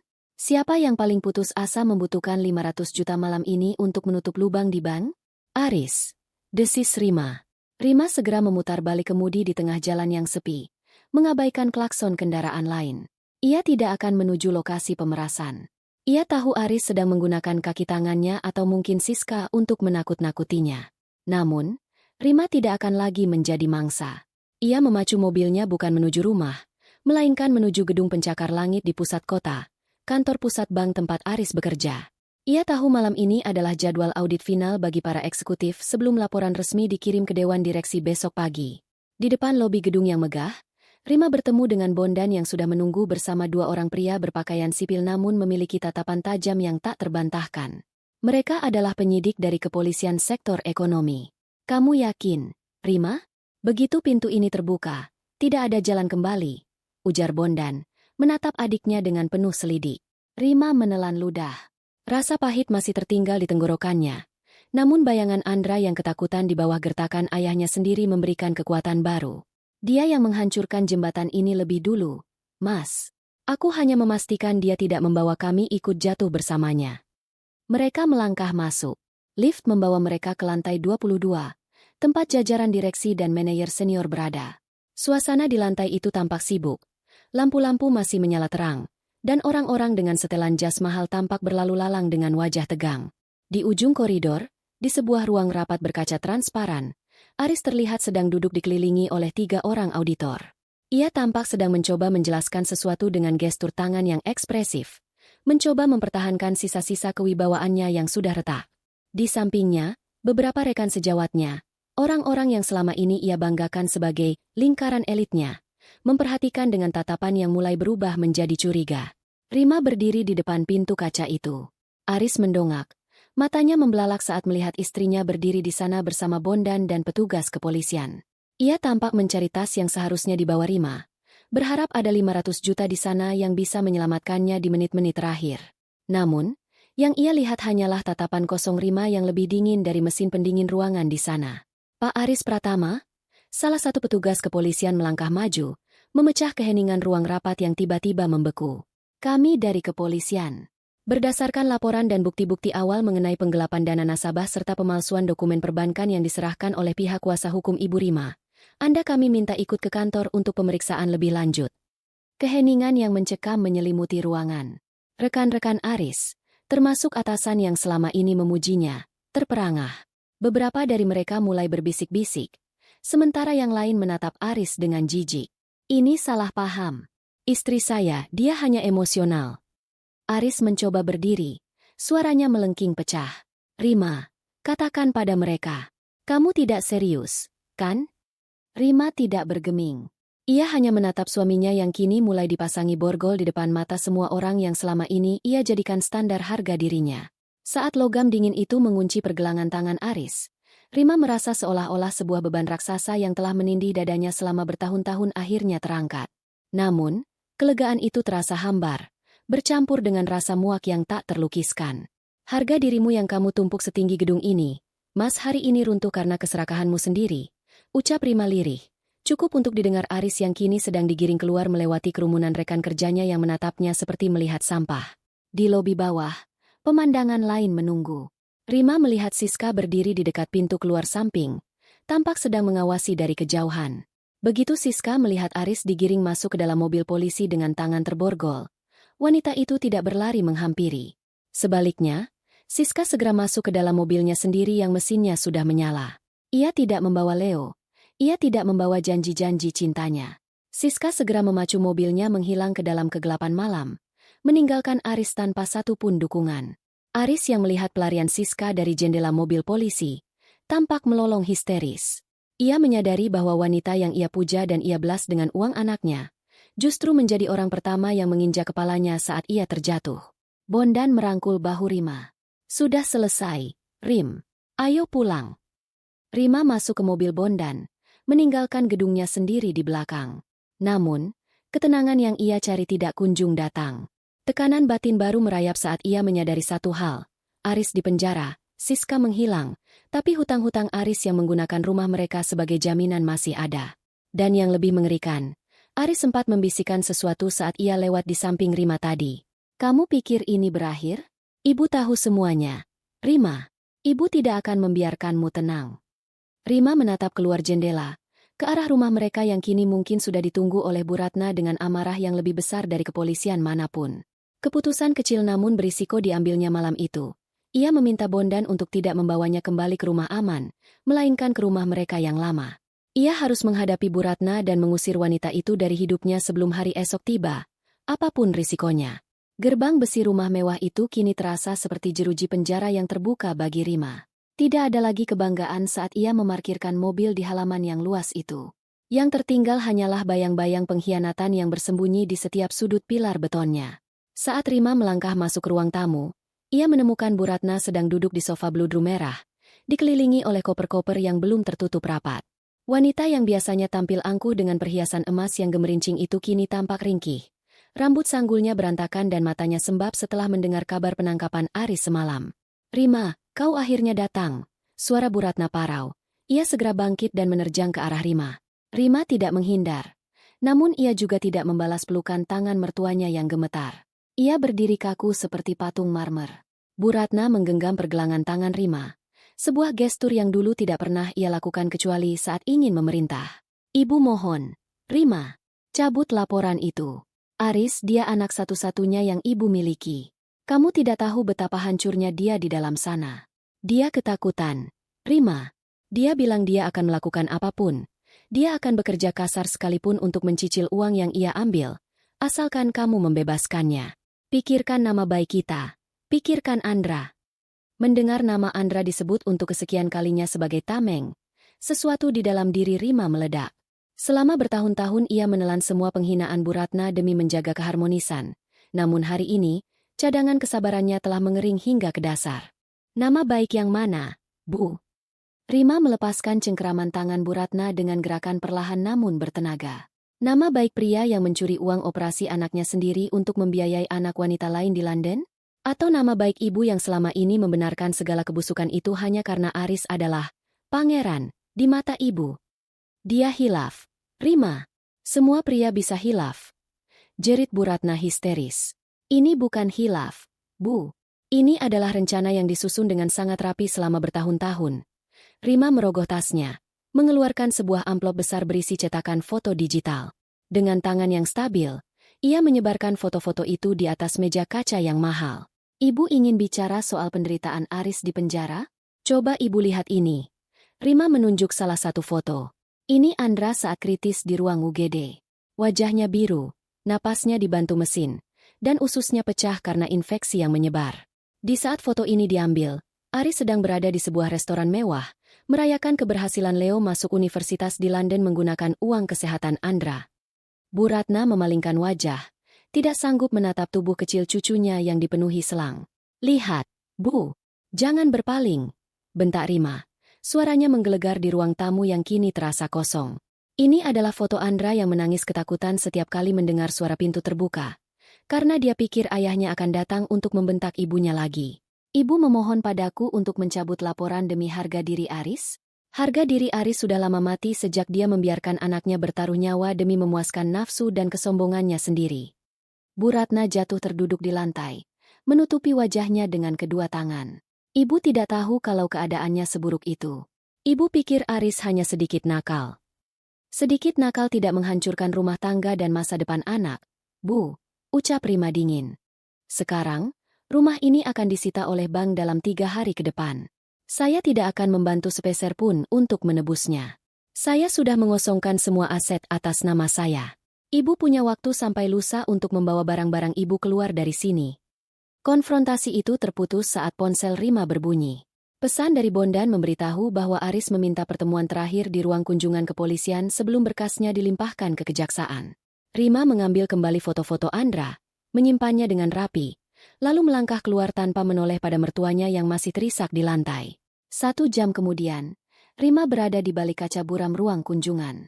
Di seberangnya, Aris duduk dengan mengenakan rompi tahanan berwarna oranye. Tidak ada lagi parfum mahal. Tidak ada lagi tatanan rambut yang rapi. Aris tampak 10 tahun lebih tua hanya dalam semalam. Aris menatap Rima, ada sisa-sisa kemarahan di matanya. Namun saat melihat Rima meletakkan foto Andra di depan kaca, kemarahan itu perlahan luruh menjadi kehampaan. Siska pergi, Mas, ucap Rima melalui interkom. Dia membawa semua perhiasan yang kamu belikan dan menghilang. Leo sudah dikeluarkan dari kampusnya karena biaya semester ini tidak terbayar. Kamu kehilangan semuanya. Aris menunduk. Bahunya bergetar hebat. Untuk pertama kalinya, Rima melihat suaminya menyadari bahwa seluruh dunia megah yang ia bangun dengan kebohongan kini telah rata dengan tanah. Tidak ada lagi rekan sejawat yang memujinya, tidak ada lagi gundik yang menyanjungnya, dan tidak ada lagi istri yang melindunginya. Aku hanya ingin terlihat sukses di mata semua orang. Rima, bisik Aris parau. Aku takut kalau aku tidak punya semua kemewahan itu. Kalian tidak akan menghormatiku. Kami menghormatimu karena kamu adalah ayah dan suami, Mas. Bukan karena mobil sportmu, balas Rima. Tapi sekarang, kehormatan itu sudah kamu bunuh sendiri. Rima berdiri, mengakhiri pertemuan itu. Ia merasa telah menyelesaikan sebuah operasi bedah yang menyakitkan namun perlu. Namun, saat ia melangkah menuju pintu keluar, ia merasakan sebuah tekanan batin baru yang menyesakkan dada. Ia tahu bahwa meskipun Aris dipenjara dan Bu Ratna diusir, ia masih harus menghadapi pertanyaan Andra kelak tentang di mana ayahnya berada. Lebih dari itu, Bondan baru saja mengirimkan pesan singkat yang membuat jantung Rima kembali berdegup kencang. Rima, pihak bank menemukan bahwa ada tanda tangan palsumu di sebuah dokumen pinjaman lain yang nilainya jauh lebih besar dari yang kita duga. Jika kita tidak bisa membuktikan itu palsu, sebagian aset pribadimu yang sudah kita amankan mungkin akan ikut terseret. Rima menggenggam kunci mobilnya erat-erat. Keputusan kecil namun berisiko ia ambil. Ia akan mendatangi Nila malam ini juga untuk mencari bukti forensik digital di sistem bank, sebuah langkah yang bisa membuat Nila benar-benar dipecat jika mereka tertangkap. Perang ini ternyata masih menyisakan ranjau yang bisa meledakkan masa depan barunya bersama Andra kapan saja. Aroma kunyit, serai, dan bawang merah yang digoreng garing memenuhi udara di dapur yang luas namun sederhana itu. Suara dentingan sudip yang beradu dengan wajan besar menciptakan simfoni kesibukan yang jauh lebih menenangkan bagi Rima dibandingkan kesunyian mencekam di rumah lamanya dahulu. Di sudut ruangan, beberapa kotak nasi dengan stiker, "Dapur Rima Sejahtera," sudah tertumpuk rapi. siap untuk dikirim ke sebuah acara seminar kantor. Rima menyeka peluh di keningnya dengan punggung tangan. 6 bulan telah berlalu sejak badai yang nyaris menenggelamkan hidupnya mereda. Kini, ia tidak lagi mengenakan daster lusuh yang basah oleh air mata, melainkan celemek bersih dan kemeja kerja yang menunjukkan otoritasnya sebagai pemilik usaha catering yang sedang berkembang pesat di pinggiran kota. Mbak Rima, pesanan untuk kantor pajak sudah siap diangkut. Semua sudah sesuai daftar cek. Suara Tia memecah lamunan Rima. Tia adalah seorang janda cerai mati yang Rima pekerjakan 2 bulan lalu. Dengan wajah yang selalu cerah meski hidupnya berat, Tia menjadi tangan kanan Rima yang paling setia. Ia bukan sekadar asisten. Ia adalah cermin bagi Rima bahwa hidup harus terus berjalan meski pilar pendukungnya telah patah. Sikap Tia yang cekatan dan protektif terhadap kualitas masakan Rima membantu Rima membangun kembali kepercayaan dirinya yang sempat hancur lebur. Sudah, Ti. Pastikan sambalnya tidak tertukar dengan yang pesanan anak sekolah. Jawab Rima sambil tersenyum tipis. Pintu dapur terbuka, dan seorang bocah laki-laki dengan kaos biru cerah berlari masuk. Andra. Wajahnya tidak lagi pucat. Pipinya kini berisi dan rona merah alami kembali menghiasi wajahnya. Ia tidak lagi gemetar setiap kali mendengar suara pintu dibuka. Di tangannya, ia memegang sebuah buku gambar yang dipenuhi warna-warna cerah, hutan, gunung, dan matahari. Ma, Andra sudah selesai mewarnai. Nanti kita ke taman, kan? Seru Andra riang. Rima berlutut, merangkul putranya erat. Setiap kali ia merasakan detak jantung Andra yang kuat, ia teringat malam kritis di rumah sakit itu. Iya, sayang. Setelah semua pesanan ini beres, kita pergi. Kehadiran Bondan yang masuk ke dapur tak lama kemudian menambah rasa aman di hati Rima. Kakaknya itu datang membawa sebuah amplop besar berlogo Pengadilan Agama. Wajah Bondan tampak lega, sebuah ekspresi yang jarang terlihat selama proses hukum yang panjang dan melelahkan itu.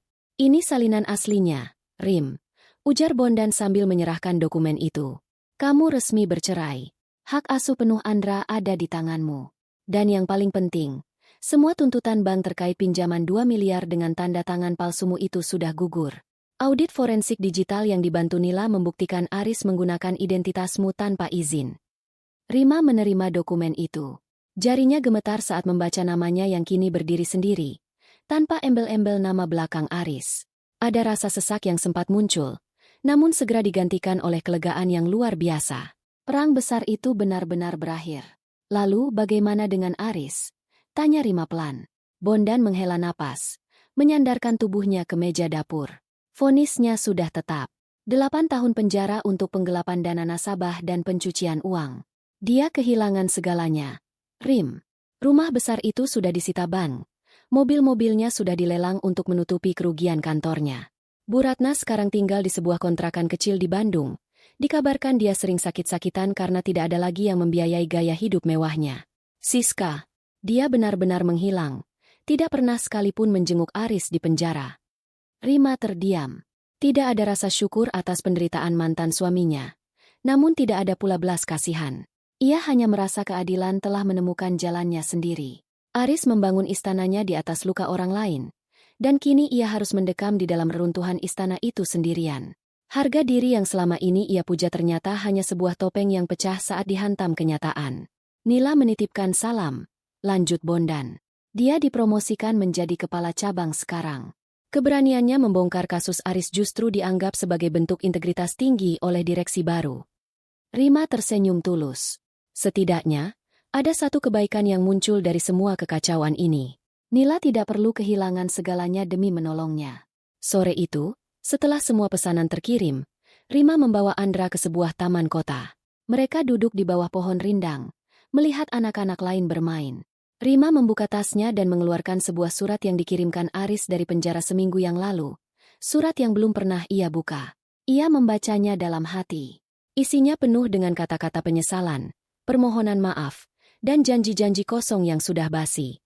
Aris memohon agar Rima mengizinkannya bertemu Andra sekali saja. Rima menatap surat itu, lalu menatap Andra yang sedang asyik mengejar kupu-kupu di rumput. Rima merobek surat itu menjadi kepingan kecil tanpa keraguan. Ia menyadari bahwa melindungi hak anaknya bukan hanya soal memberi makan atau biaya sekolah, tapi juga melindungi jiwa anaknya dari pengaruh pria yang menganggap manipulasi sebagai bentuk cinta. Ma, ayo main, panggil Andra. Rima bangkit, merasakan angin sore mengusap wajahnya. Kedamaian batin yang ia cari selama bertahun-tahun ternyata tidak ada pada kemewahan rumah besar atau pengakuan sosial, melainkan pada kemampuan untuk berkata, tidak, pada apa yang menyakitinya. Namun, saat ia hendak melangkah, ponselnya bergetar. Sebuah pesan masuk dari sebuah institusi perbankan besar. Salah satu saingan bank tempat Aris bekerja dulu. Ibu Rima, kami telah melihat profil bisnis catering Anda dan tertarik untuk menjadikannya vendor utama untuk seluruh kantor cabang kami di wilayah ini. Kami mengundang Ibu untuk menandatangani kontrak kerja sama jangka panjang besok pagi. Rima menatap layar itu lama. Ini adalah peluang besar untuk mengembangkan bisnisnya menjadi perusahaan catering korporat. Namun, di balik peluang itu, terselip sebuah klausul yang mengharuskan Rima mengambil kredit modal kerja yang cukup besar dari bank tersebut sebagai jaminan kapasitas produksi.